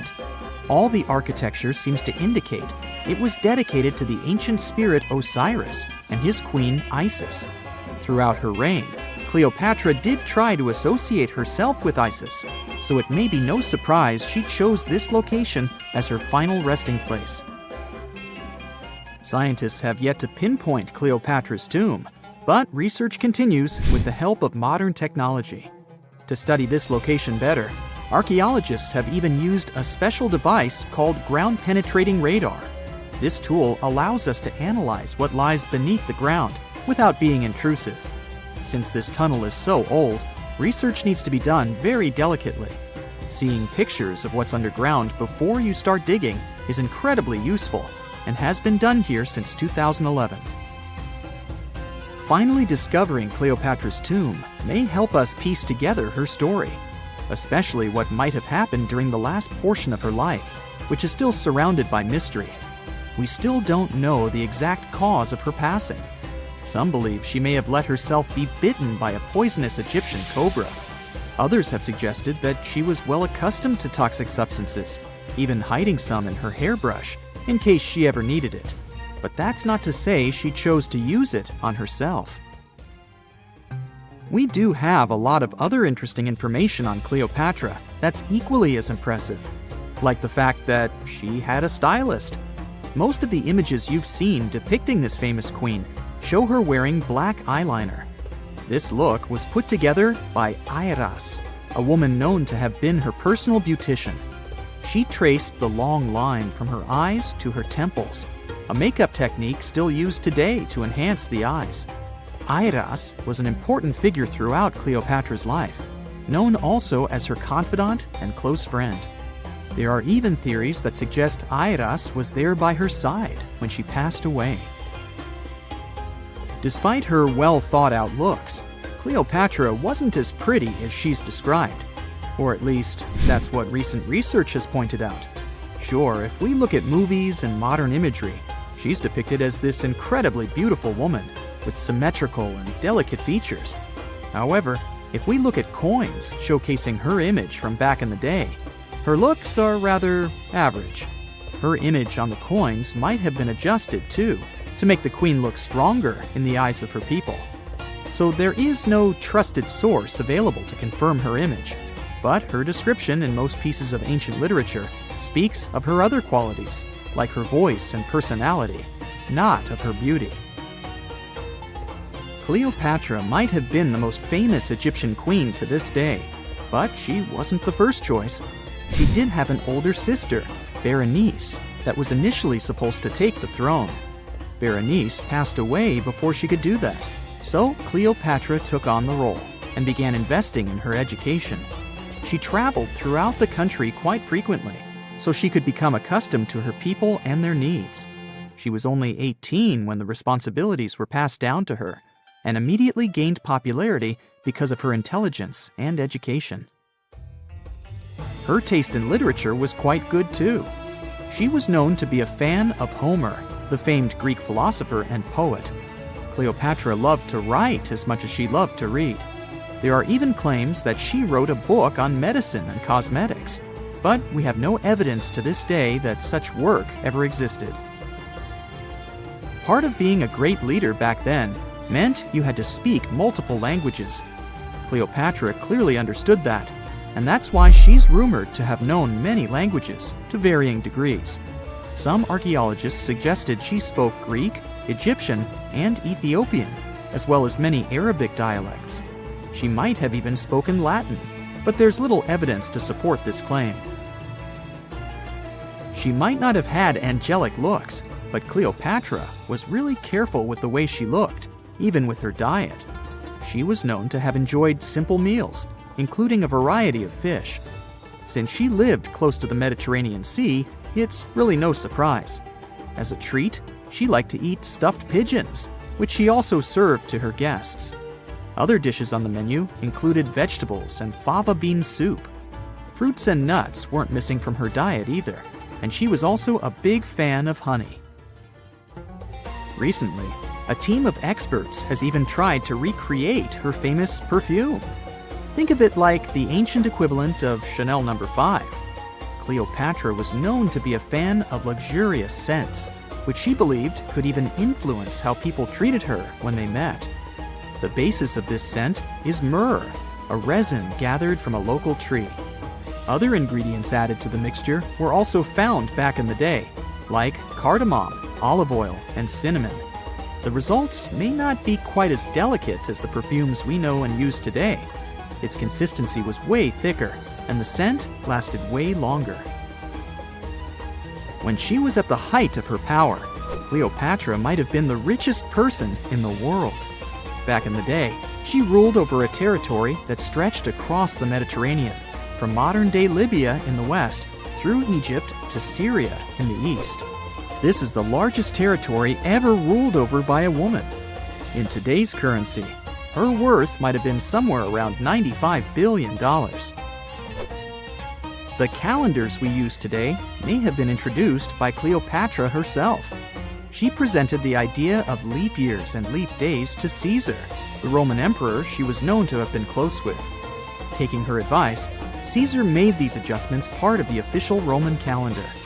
The ancient Egyptians already knew the year was longer than precisely 365 days. They discovered this by studying the brightest star in the sky, called Sirius, and concluded that a year is actually 365 and 1/4 days long. It was Elizabeth Taylor that famously introduced Cleopatra to pop culture when she played her in the 1963 film bearing the same name. Up until that point, it was the most expensive film ever made. It was originally supposed to cost somewhere around $2 million, but ended up costing a mind-boggling $44 million.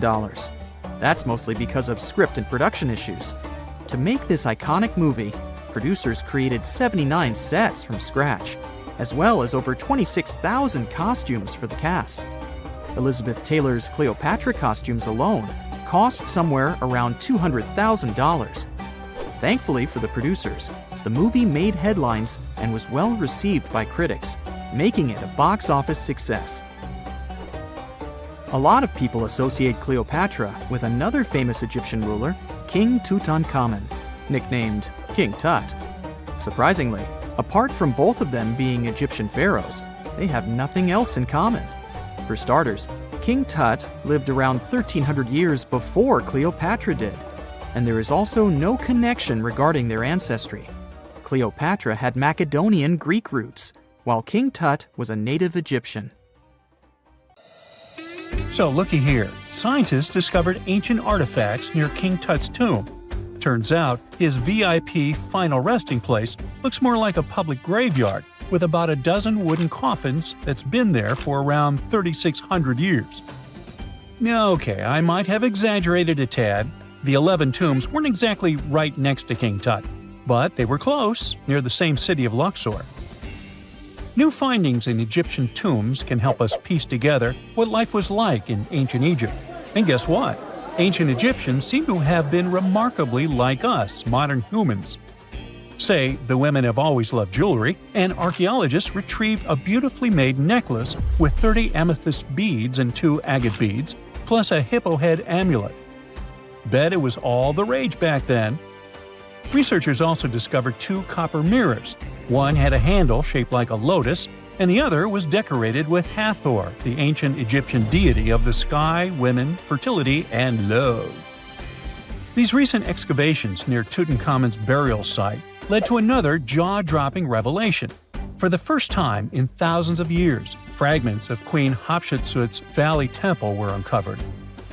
This fearless woman was thought to be the second female pharaoh, who ruled with both courage and wisdom, leaving a legacy as solid as the stones themselves. Her temple, hidden for ages, opens a window into a time filled with power, intrigue, and spiritual devotion. Archaeologists found over 1,000 beautifully decorated stone blocks on the outskirts of Hatshepsut's funerary temple. There were very few women who managed to take the throne in ancient Egypt. Another tomb was found nearby, and it belonged to the overseer of Queen Teti Sheri's palace, whose name was Jehuti Mez. Queen Hatshepsut seems to have even more tombs, aces up her sleeve. These tombs were carved into the rock instead of being built as pyramids, showing a unique ancient perspective on how to protect the soul in the afterlife. Experts managed to retrieve some cool ancient pieces from the site. Toys made of clay, mummy masks, winged scarabs, and some amulets. Sadly, there surely used to be way more artifacts, but over the last centuries, there have been people other than archaeologists to stumble upon this site. It's likely that looters got to these tombs before them and may have taken some valuable items. But they did leave behind some cool stuff for the researchers, like pottery used for offerings of bread and meat, along with archers' bows that connect the tomb's owners to the Egyptian military. Meanwhile, soul protection is way more important than you might think, especially if you're roaming around Luxor looking for ancient secrets. You aren't scared of King Tut's curse, are you? Let me tell you what happened to those who weren't scared, but promise me to take it with a dash of salt, okay? For years, Egyptologists, especially those who believed in paranormal activity, were convinced that there was an unsettling curse surrounding Tutankhamun's archaeological discoveries. This belief stemmed from the mysterious and untimely demise of several excavators who discovered the tomb in 1922 with no logical explanation for why they passed away. It was just easier to chalk it up to something supernatural and avoid the whole mess. But it turns out it wasn't a curse at all. It was likely the radiation that caused those excavators to perish. Now, you might wonder where the radiation came from. After all, while radioactivity was discovered in the 19th century, ancient Egyptians, despite their impressive pyramids, didn't have any radium lying around to make Tut's tomb glow like crazy. So, what could be the real story? It might have been toxic waste behind it all. Toxic levels of radiation from uranium and hazardous waste have been lurking inside the tomb since it was sealed over 3,000 years ago. The burial chamber of Tutankhamun's tomb reportedly has such high radiation levels that anyone who steps inside could easily end up with a fatal dose of radiation sickness or an incurable condition. By the way, you can have a somewhat similar level of radioactivity if you don't get rid of those moldy dinner leftovers you left to perish in your fridge a month ago. But this radioactivity isn't exclusive to Tutankhamun's tomb.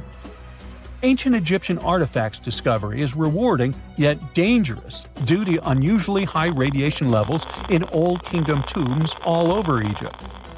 Geiger counters have detected radiation at 2 sites near the Giza pyramids, and radon, a radioactive gas, has been found in several underground tombs in Saqqara. Interestingly, experts believe that the builders of these ancient tombs were aware of the toxins, as some eerie warnings were carved into the walls of many tombs. One inscription ominously declared, "They that break this tomb shall meet their end by a malady that no doctor can diagnose." Other ominous phrases like "forbidden," "due to evil spirits," only added to the fear that supernatural curses haunted these ancient sites. Ominous signs have stunned archaeologists since forever, but the fear grew even stronger a century ago with the mysterious passing of Lord Carnarvon, who funded King Tut's excavation in 1922 and reportedly explored the treasure-filled rooms, along with several others who entered the tomb. Arthur Weigall, another British Egyptologist who was present at the tomb's opening and is credited with starting the curse myth, passed away young when he was just in his 50s in 1934. Chances are the condition that made him pass was connected to radiation. In total, 6 out of the 26 people who were there when the tomb was opened met their end within a decade from various causes. Not only X-ray exposure, those reasons include asphyxia, stroke, heart failure, pneumonia, and even poisoning. Well, isn't this getting a little grim?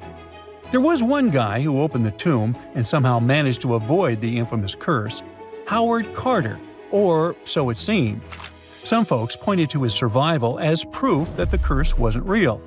After digging up the tomb, Carter published several books on the topic and shifted gears from archaeology to dealing in antiquities for various museums. Despite dodging demise or injury, rumors swirled about how the curse may have impacted him in other ways. One of the big stories linked him to Lord Carnarvon's daughter, Evelyn. Some said he was madly in love with her, but she married someone else, so he chose to stay single. Others claim they had an affair while she was in Egypt, which ended when her father passed away and she left the country for good. However, there wasn't much evidence to support these stories. Evelyn was just 6 when they met, and they remained friends until his last breath. She was even one of the few attendees at his funeral, but denied any romantic involvement, saying they weren't that close. A year after the revolutionary discovery near King Tut's tomb, Evelyn married politician Sir Brograve Beauchamp and had a daughter. That same year, Beauchamp toured the tomb with his parents, guided by Carter himself. Carter never married and, aside from those posthumous rumors about Evelyn, had no other romantic connections. While the curse adds an intriguing twist to his life story, his tendency to keep relationships at arm's length was evident long before the tomb was opened. It seemed Carter just wasn't a people person. In 1939, after battling a serious illness, he ultimately succumbed to fate. He was 64, which was a pretty common life expectancy in the UK back then, so no one really thought it was off and linked it to an ancient curse. When he passed, it turned out he had several artifacts from Tutankhamun's tomb in his London apartment, which were eventually sent back to Egypt, marking what some viewed as the curse's end. Who knows? Maybe if he hadn't had all those ancient souvenirs at his place, he would have lived way longer. But all the other demises might seem off. The curse theory was likely fueled by some strange events during the excavation. Carnarvon got a mosquito bite that became severely infected, and around the time they opened the tomb, Cairo experienced a bizarre power outage and a freak sandstorm. Back in England, the Earl's dog, Susie, managed to escape from Carnarvon's house and began barking frantically at seemingly nothing. At least that's what the staff and family saw. Strangely enough, at the very moment her owner's heart stopped, Susie started howling and fell down without showing any signs of life. Maybe radiation didn't play a crucial role after all, and those were indeed ancient artifacts from King Tut's tomb that made them all perish. Spooky, huh? We all know some iconic symbols. The Statue of Liberty screams USA. The Eiffel Tower represents Paris. And this mask? Undoubtedly, it's Tutankhamun's, right? Sometimes it feels like historians have squeezed every last drop out of the King Tut story. But guess what? The most obvious details often slip right under our noses. Like the fact that this famous mask didn't actually belong to him, nor was it ever meant for him. Stick with me for the details. Can we get a close-up of that mask? Thanks. See those holes? Yep, they're for earrings. And no, it's not that they had anything against jewelry, but back in ancient Egypt, earrings were typically worn by high-status women or kids. Now, if you know your history, you might say, but Tut was a boy king, wasn't he? You're spot on. He began his reign at just 9 years old. Sadly, that didn't last long as he passed away at a very young age. So when he was 9, he might have worn earrings, but he probably took them off when he hit that no earrings age. Sounds reasonable, right? Actually, not quite. That would have been pretty strange since nobody expected him to pass away young. Certainly not at 9. So no one was preparing a kid's mask for a burial. It's this untimely demise that suggests the mask used was simply the best option available when Tut passed away. There are more clues pointing to the idea that the mask was found in a hurry. Let's think about this. Even though Tut was mummified and his body could wait a bit, his loved ones wanted him to reach the afterlife ASAP. Some experts even believe the paint in the tomb was still wet when it was sealed. But look at his mask. It's a masterpiece. There's no way it was made in a rush. It's way more elaborate than other simpler cartonnage pieces. The renowned mask of King Tut stands 21 inches tall, adorned with precious stones, and features a golden beard that weighs 5.5 pounds, making the entire mask 22.5 pounds. Okay, I'm a bit confused here. So it seems like it was probably a kid's mask, but it had a beard? I've never seen a 9-year-old with a goatee, and I'm guessing you haven't either. Just think about it. A grown man's face compared to a kid's face. Fun fact for you, our faces pretty much stopped growing at the age of 16, so by 19, Tut would have definitely had the face of an adult man. Can you imagine trying to fit a relatively small kid's mask on a grown man? That would have been super embarrassing, and no one would have let that happen. Right, let's dismiss the kids theory. Now the second option, if you remember, is that the mask could have originally belonged to a woman. This is where the beard theory comes into play. Some researchers believe the beard might have been added later on. Here's another twist. What if the mask was actually made for Nefertiti herself, who ended up maskless? In this case, there are two discoveries. Two birds with one stone. For now, it sounds like a conspiracy theory, I know. But let's give it a shot and delve deeper into the details. So, Tut passed away in around 1323 BCE, probably due to malaria. He had other health issues too, like when he broke his leg, and records suggest he wasn't in the best shape. As for Nefertiti, we have no solid data about her demise. Plus, nobody knows exactly when or where she was buried. The supposed year when she passed away is around 1330 BCE, but she could have lived longer, and the mask was intended and prepared for her. Or maybe they just took her mask right from the burial chamber. After all, they were family. Well, sort of. She was said to be his stepmom, having been married to Akhenaten, who was likely Tut's father. But this is not 100% accurate. Some scientists doubt it. Ah, these ancient Egyptian families. It's hard to keep track of who's who. I know, you're not yet convinced that Tut wore a lady's mask. Let me share one more theory with you. Meet Howard Carter, the enthusiastic archaeologist who discovered Tutankhamun's tomb. It was located in the Valley of Kings outside Luxor and, to everyone's surprise, was nearly intact. When he entered, he noticed something odd. This didn't feel like a pharaoh's burial chamber. It was classy and all, but it had a vibe that suggested it was made for a woman. Typically, Egyptian pharaohs had larger tombs that suited them better, and even more strangely, it was oriented to the right of the entrance. This didn't add up. That orientation was typical for female chambers, which Egyptian queens used. Another red flag was that the chamber appeared to have been built in stages, and all the artifacts, around 2,000 of them, seemed hastily placed there. Even more curious, they looked like they were meant for other royals. Carter discovered this burial site in 1922, but it remained a mystery as to why it was so bizarre. Almost a century later, Nicholas Reeves thought he may have solved the puzzle. He claimed that King Tut might not have been the original resident of the tomb. Instead, he suggested that the undisturbed resting place of the legendary Queen Nefertiti could be hidden behind the walls of the boy king's burial chamber. Nicholas studied high-resolution photos for months, meticulously examining every pixel. One day, he focused on detailed scans that revealed the texture of the tomb's walls beneath layers of paint. He spotted what he believed to be outlines of two doorways that had been blocked and plastered over to hide them from view. The more he looked, the more it seemed real. Could it be a tomb within a tomb? Nicholas theorized there was a hidden storeroom behind the western wall of King Tut's tomb, and his chamber might just be the outermost section of a larger corridor-style network of rooms. It all sounds fancy, but sorry to break it to you, Reeves' theory was debunked. To find out if he was onto something, experts had to use ground-penetrating radar to see the unseen. Reeves' idea was that if there were gaps, it could indicate the presence of additional rooms. And at first, in 2015, one expert even thought he had found a hidden room. But the glory didn't last for long. A year later, after double-checking, it turned out there were no hidden doorways. By the way, Nefertiti isn't the only legendary woman from Egypt whose burial site remains a captivating mystery.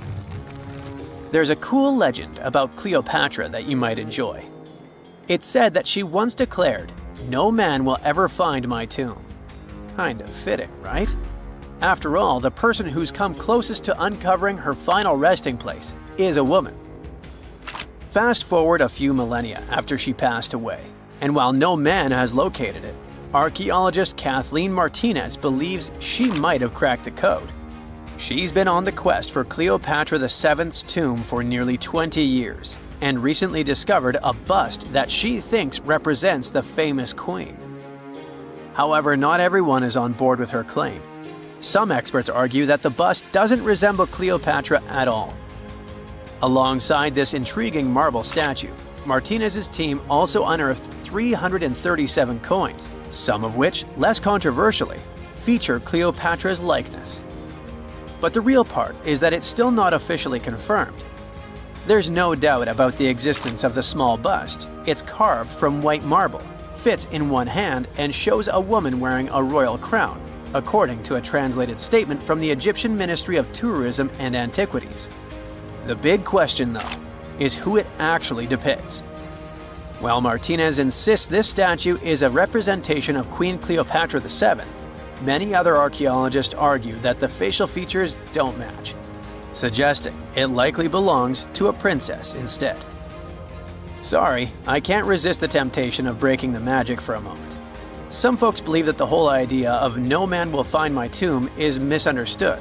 Even if she did say it, what she probably meant was "no living soul," and it wasn't about gender at all.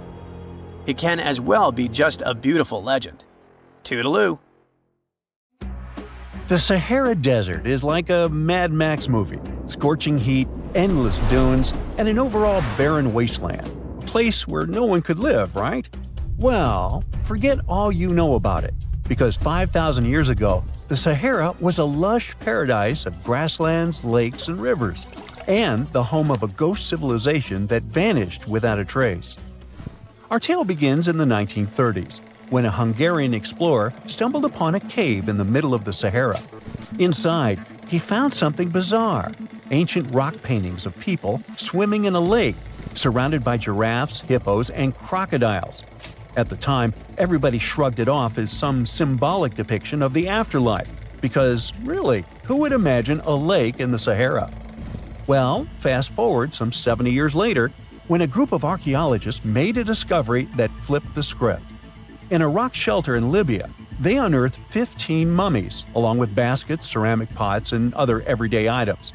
This may look like prehistoric junk to most people, but to archaeologists, it was like uncovering a key piece of evidence. Those people weren't just passing through, they lived here.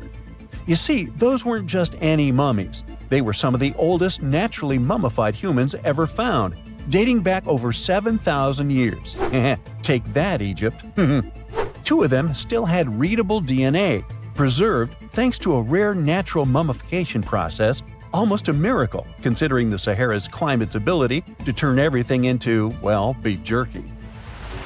Scientists struggled to understand where those mummies came from for a while, because the mitochondrial DNA they recovered was not helpful at all. But thanks to scientific progress, they eventually managed to do a full genome analysis that revealed some weird secrets. Those people belonged to a human lineage that was completely unknown, and they lived isolated from the rest of humanity for thousands of years. For decades, researchers assumed that the place where they lived, the Green Sahara, was like a prehistoric highway, a lush corridor that humans and animals used to migrate between sub-Saharan Africa and the Mediterranean. But the mummies demolished that theory, like a hippo sitting on a sandcastle. Their DNA showed zero genetic mixing with sub-Saharan and Eurasian migrants, keeping their genes pure for 7,000 years. Their closest genetic relatives weren't their neighbors living right below the famous desert, but some ancient hunter-gatherers from Morocco, and even some guys that lived in the Czech Republic, when it wasn't even a country yet, 50,000 years ago. We're not out of the woods yet, because those mummies also carried some teeny-tiny traces of Neanderthal DNA, just 10% of the amount found in modern Eurasians. Now, if you paid attention in school, then you know that Neanderthals lived in Europe and Asia, and early humans only mixed with them after migrating out of Africa. But those Green Sahara folks never left Africa. So how did they get Neanderthal genes? The leading theory is that their ancestors mingled with Neanderthals in North Africa 50,000 years ago before settling in the Sahara and cutting off contact with the outside world. Archaeologists also found cattle bones and tools made of stone and wood at that rock shelter, proving that those people led a thriving pastoral lifestyle. This discovery made scientists scratch their heads for a while because, you see, animal domestication was not developed in Africa. So how did they learn it if they never mingled with anyone? Did they have ancient YouTube tutorials? Probably not. The researchers believe they must have traded knowledge with neighboring groups, but just knowledge, no saliva. It's almost too hard to believe that no outsiders mixed with them. After all, who wouldn't want to live in a thriving civilization in the middle of a green paradise, drinking milk, eating meat, and even using animal blood as a protein source? Ooh, yummy. They didn't have to hunt for every meal, thanks to their livestock, and the abundant water made life pretty sweet. And yet, they never married outsiders. Why? Maybe it was a cultural choice to never date outside their own group. Or maybe the landscape itself kept them isolated. This is where scientists place their bets. They believe that the dense forests and rivers that existed in the Green Sahara acted like nature's no trespassing sign, creating a geographical barrier that isolates animals, plants, and whole societies. This isolation is the reason why their genes were so unique. These guys weren't swapping spit with anyone else. But this genetic time capsule almost didn't survive. For most of the last ice age, the Sahara was even harsher than today, a true dead zone where humans couldn't survive. 70,000 years ago, even the toughest people disappeared, retreating to the Nile Valley and the Mediterranean coast. Why? Because Earth was a climate bully. Massive glaciers stole all the moisture, weakening monsoons until rain clouds barely reached North Africa. Then came the knockout punches. Armadas of icebergs flooded the North Atlantic, triggering devastating droughts each time. This was the Sahara's ultimate keep-out era. Now, you're probably wondering how in the world the Sahara turned green after all this, and then went back to being a desert again. Well, it all started 15,000 years ago, I wasn't around then, when Earth was shaking off the last ice age. Our planet's axis was a bit wobbly, and because of that, the northern hemisphere got closer to the sun, getting extra sunlight and heat. This eternal summer turned North Africa into a giant moisture magnet, pulling water from the Atlantic and making it all rain down on the Sahara. The result of this ridiculous amount of rain was a lush savanna, complete with lakes the size of small countries. But the African humid period was not just a one-time miracle. The truth is, this eternal on and off switch between green and desert happened to the Sahara more than 230 times since the desert was born. During one of these events, the Sahara even expanded, getting bigger than it is today. So when the Green Sahara showed up, you can bet it brought the ultimate ecosystem glow-up. This wasn't just a light dusting of grass. We're talking full makeover. The transformation was so complete, it even reshaped animal populations. Cheetahs suddenly struggled with the new prey dynamics, while rodents like the multi-mammate mouse thrived in the suddenly abundant grasslands. But don't pack your prehistoric swim trunks just yet. This paradise had teeth. The Sahara was an ecological maze of crocodile-infested rivers, malaria-carrying mosquitoes, and big cats lurking in the tall grass. Crossing it would have been like playing a real-life game of Hungry Hungry Hippos. This is probably why more groups didn't settle permanently.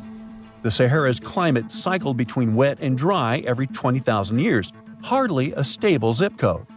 For most ancient people, it was smarter to treat the Green Sahara like an all-you-can-eat buffet, grab resources and leave before the desert returned.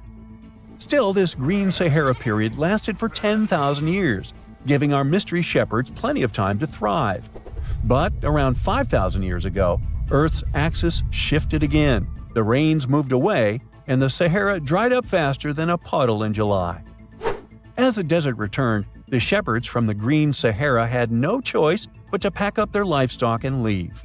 Some researchers believe they migrated toward the Nile, laying the groundwork for ancient Egypt, so I guess their legacy lives on. Besides, their pure lineage may be extinct by now, but some faint genes of the mummies can still be found in the people that live in North Africa today. But the introvert mummies were not the only ones using the Green Sahara as an Airbnb. They actually had neighbors just around the corner, in a lakeside village in Niger to be exact. Those people thrived for 5,000 years and left behind the oldest Sahara Desert cemetery, including a man buried in a turtle shell, a grinning Halloween man with filed teeth, and a heartbreaking family embrace frozen in time, victims of the very waters that sustained them. Eventually, those people disappeared too, just like it happened to our antisocial friends. This proves that this desert outsmarts everyone, with a landscape that gives paradise with one hand and takes it away with the other. This is a real human brain. Well, it was, until a hot cloud of ash turned it into glass. This crazy transformation happened almost 2,000 years ago, when Mount Vesuvius decided it was a good day to erupt and destroy cities like Pompeii, Atlantis, and Herculaneum. This particular brain belonged to a young man who lived in 79 CE in Herculaneum. Not the most famous Roman town, but it was the first place that was discovered under Vesuvius's ashes way back in 1709. Around 200 years later, archaeologists found the remains of this young man lying face down on a bed.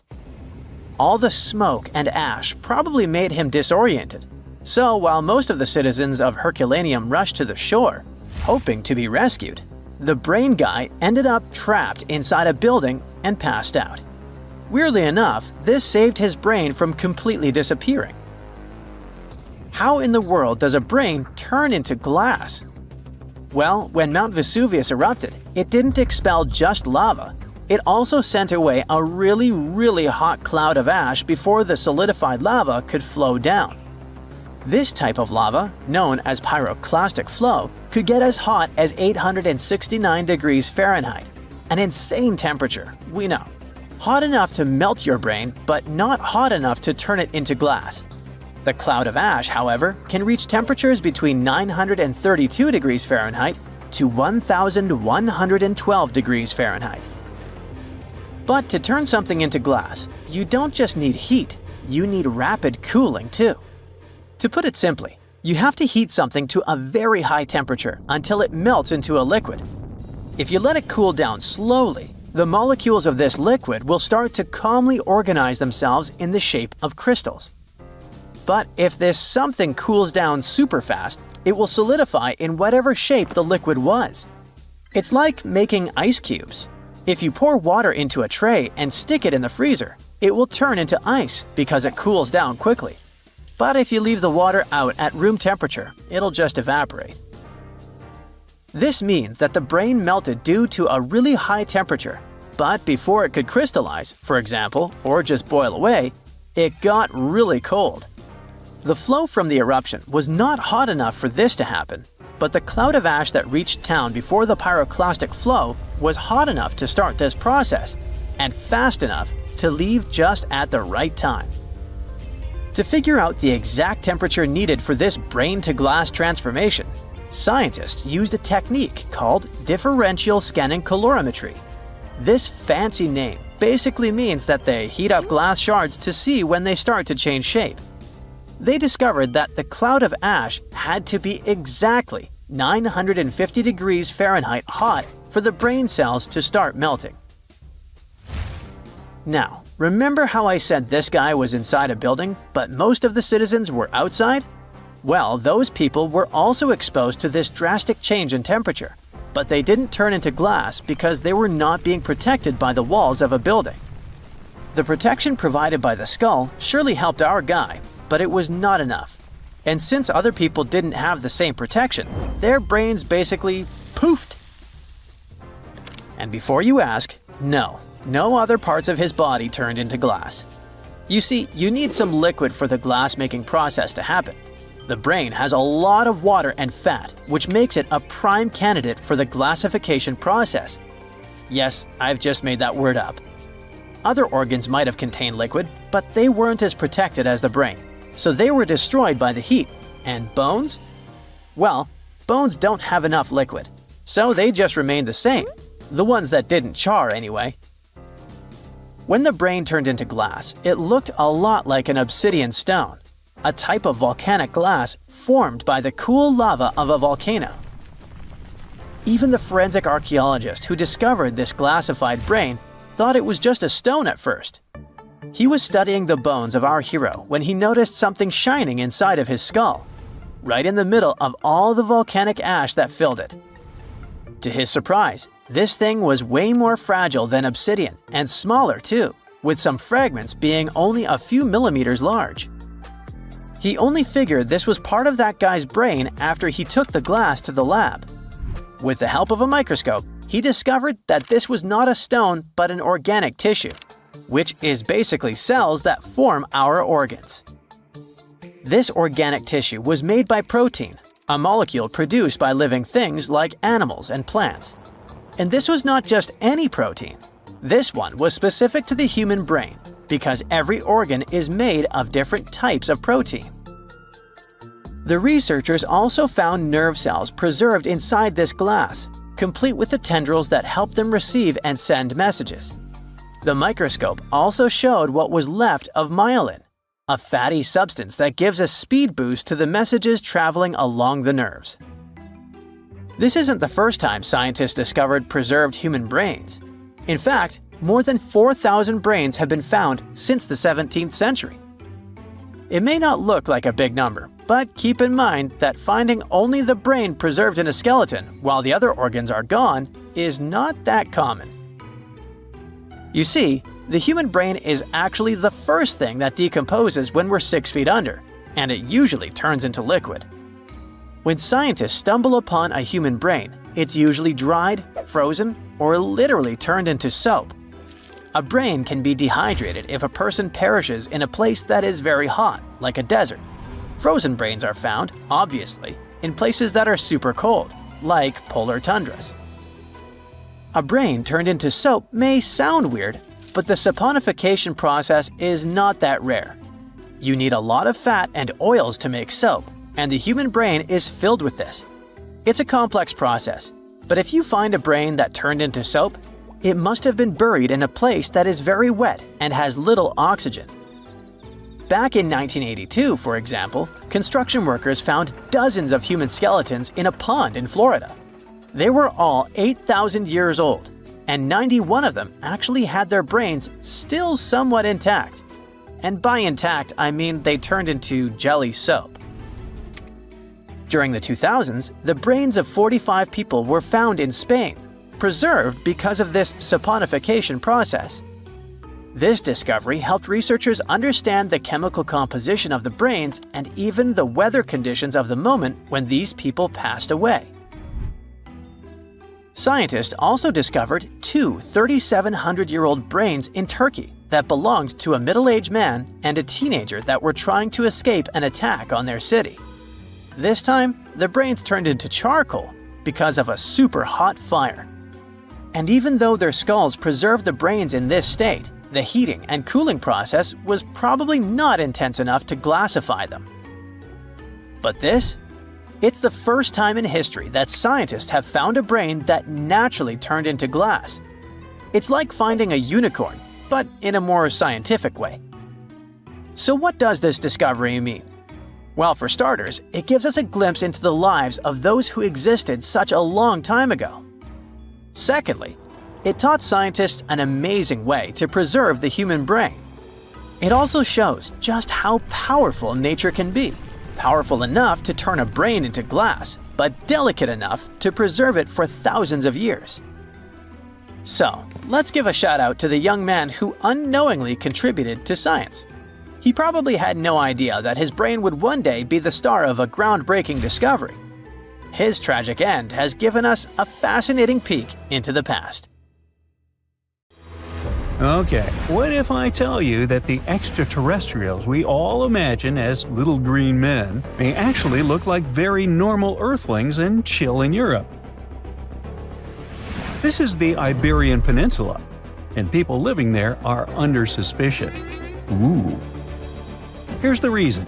Somehow, parts of the most important artifacts that the Iberian civilization called Treasure of Valena are made of metal that simply can't be found on Earth, because it's metal from a meteorite.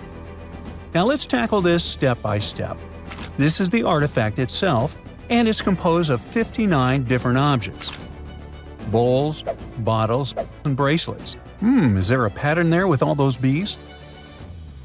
In total, the find weighs around 20 pounds, of which 18 pounds are 23.5 karat gold. Now, if you're not a metal specialist, I'll clarify it for you right away. For comparison, 23 karat gold is 95.8% pure gold, so 23.5 karat is even purer. The remaining percentage goes to other metals to help add strength and durability to the precious alloy.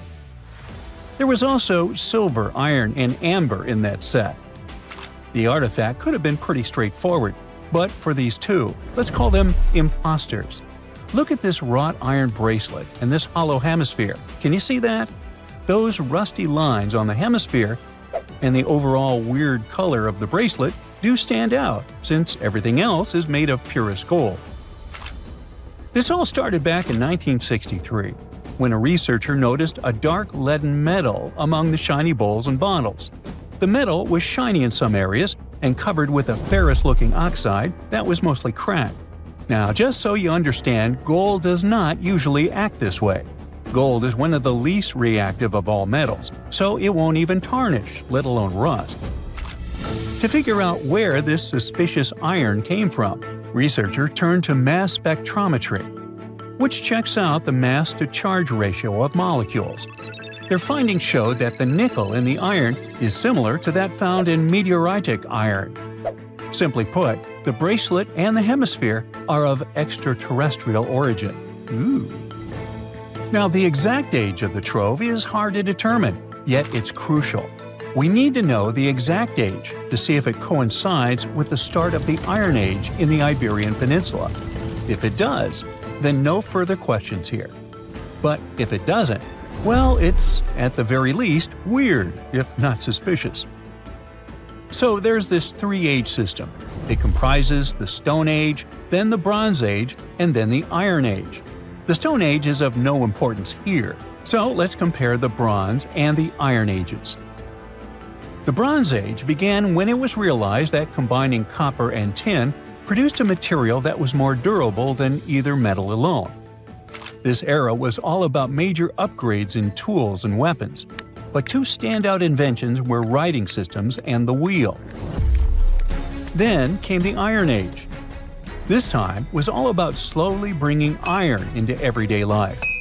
Iron was way easier to shape into cool designs than bronze. Now, this was a big deal because iron, especially transformed into steel, provided significant improvements in all aspects of life.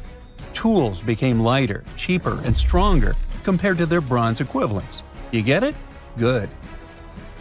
So, researchers have long debated whether the treasure dates back to the post-Argaric era or the latter part of the Bronze Age. The most recent study claims that those artifacts were created in 1400 to 1200 BCE, and something really doesn't add up. First off, the Iron Age began around 500 years after these artifacts were crafted. Plus, ancient craftsmen couldn't know back then how to work with metals that landed on Earth approximately 1 million years ago.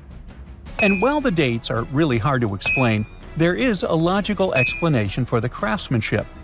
The theory here is that those metal workers simply had access to the fallen meteorite, and thus, they could study it well and discover its properties before using it for decorative purposes. They could have figured it out through trial and error, and once they knew exactly how to work with this extraterrestrial metal, they proceeded to adorn the artifacts with it. Plus, there were the Phoenicians, who contributed to their craftsmanship.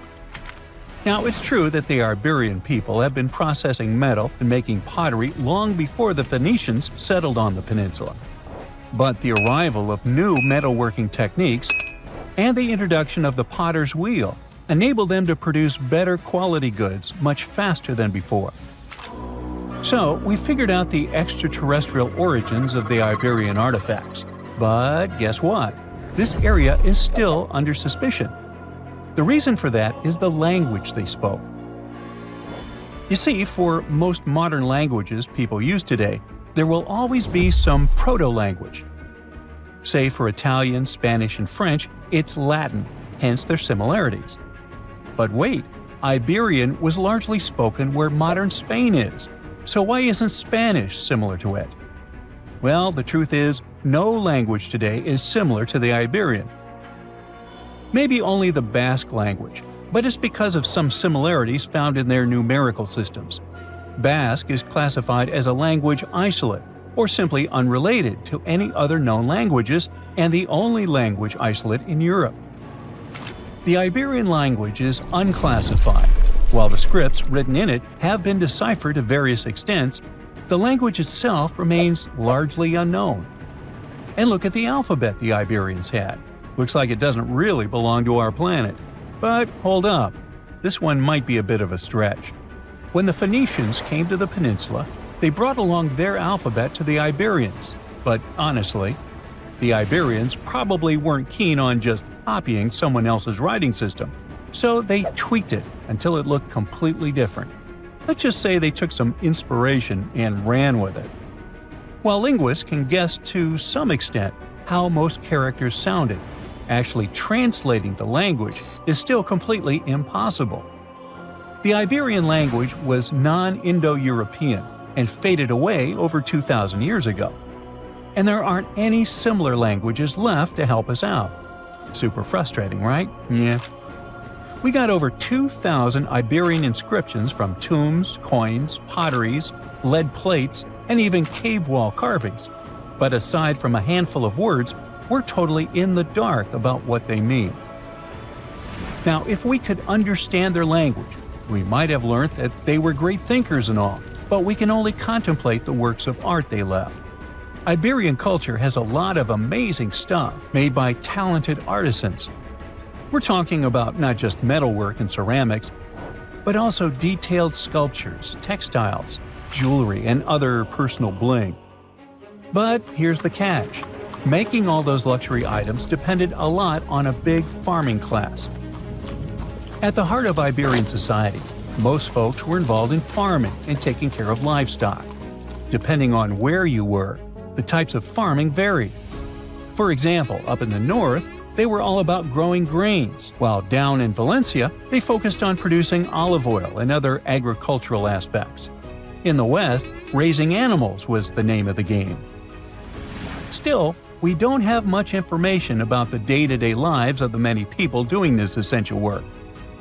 Yet, on the flip side, we know a lot about the upper class of Iberian society, who control these agricultural resources and hire the artisans.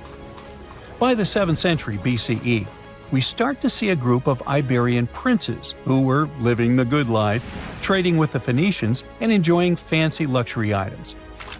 You can spot this elite class in their burial practices.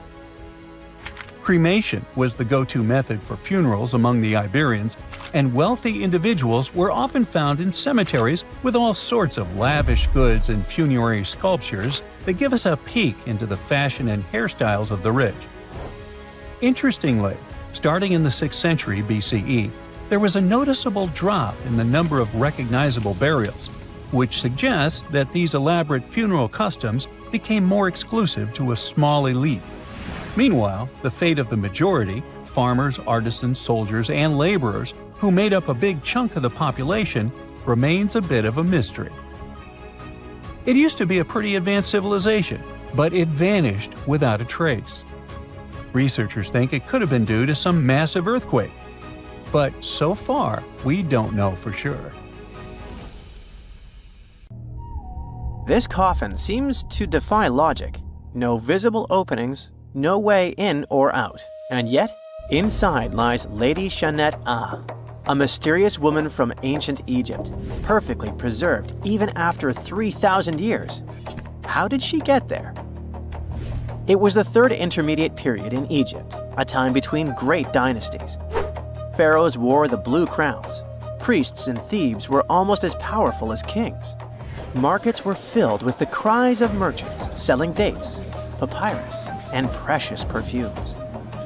Lady Jeannette Ah was in her late 30s or early 40s, old age by Egyptian standards of that time. Like other Egyptians at the time, she ate meals of bread, lentils, and fish. By that age, her teeth were already badly worn down, yellowish with enamel eroded, because food in ancient Egypt often had grains of sand in it. But she wasn't just a regular woman. When she passed away for unknown reasons, her burial was lavish. Locals wrapped her body in expensive linen and adorned with artificial eyes to replace her real ones. That would help her see in the afterlife. And that's exactly how we found her 3,000 years later, in a beautifully decorated sarcophagus. It was made of cartonnage, which is kind of like paper mache, made by layering linen and papyrus with adhesive. These coffins were wildly strong, lasting for thousands of years, all thanks to Egypt's super dry climate. But most importantly, Egyptians only used it for the elite. So she was someone very important to the locals, though we might never know why. But there was only one huge problem with her mummy. How did they even put her in the coffin? No matter how much researchers looked, there were simply no entry points. The only visible gap was a tiny slit near her feet. But that's not nearly large enough to place her entire body inside. This mystery puzzled them for decades, until they finally learned the truth only recently. They study those mummies at the Field Museum in Chicago using new technology, CT scans. It's basically like taking thousands of X-rays and piecing them together to create detailed 3D images. That's how we can learn more about the bodies without disturbing them. And it turns out the ancient Egyptians were unbelievably clever. They didn't construct the cartonnage around Shenat-Ah's body, which would be a common and easy thing to do. Instead, embalmers created the coffin first. Then, they softened this coffin with moisture to make it flexible. After that, they carefully molded it around her wrapped body. They did cut a slit along the back of the coffin to do that, but then they laced it up like a corset, so it seemed like there were no openings. Finally, they secured a wooden panel at her feet to keep everything in place. That's where the tiny slit came from. Usually, the insides were removed and put in jars, symbolically guarded by the 4 sons of Horus. Egyptians believed that the deceased would need all that stuff once they got into the afterlife. They also thought it would help preserve the body for ages, which, as we can see, worked amazingly well. Thanks to their beliefs, we now have mummies as time capsules. Each son of Horus was supposed to protect each of the specific body parts. The human-headed Imseti for the liver, the baboon-headed Hapi for the lungs, the jackal-headed Dalmutef for the stomach, and the falcon-headed Kebis Senuv for the intestines. It's crazy how much effort the embalmers put into their job, especially in Lady Shenat-Ah.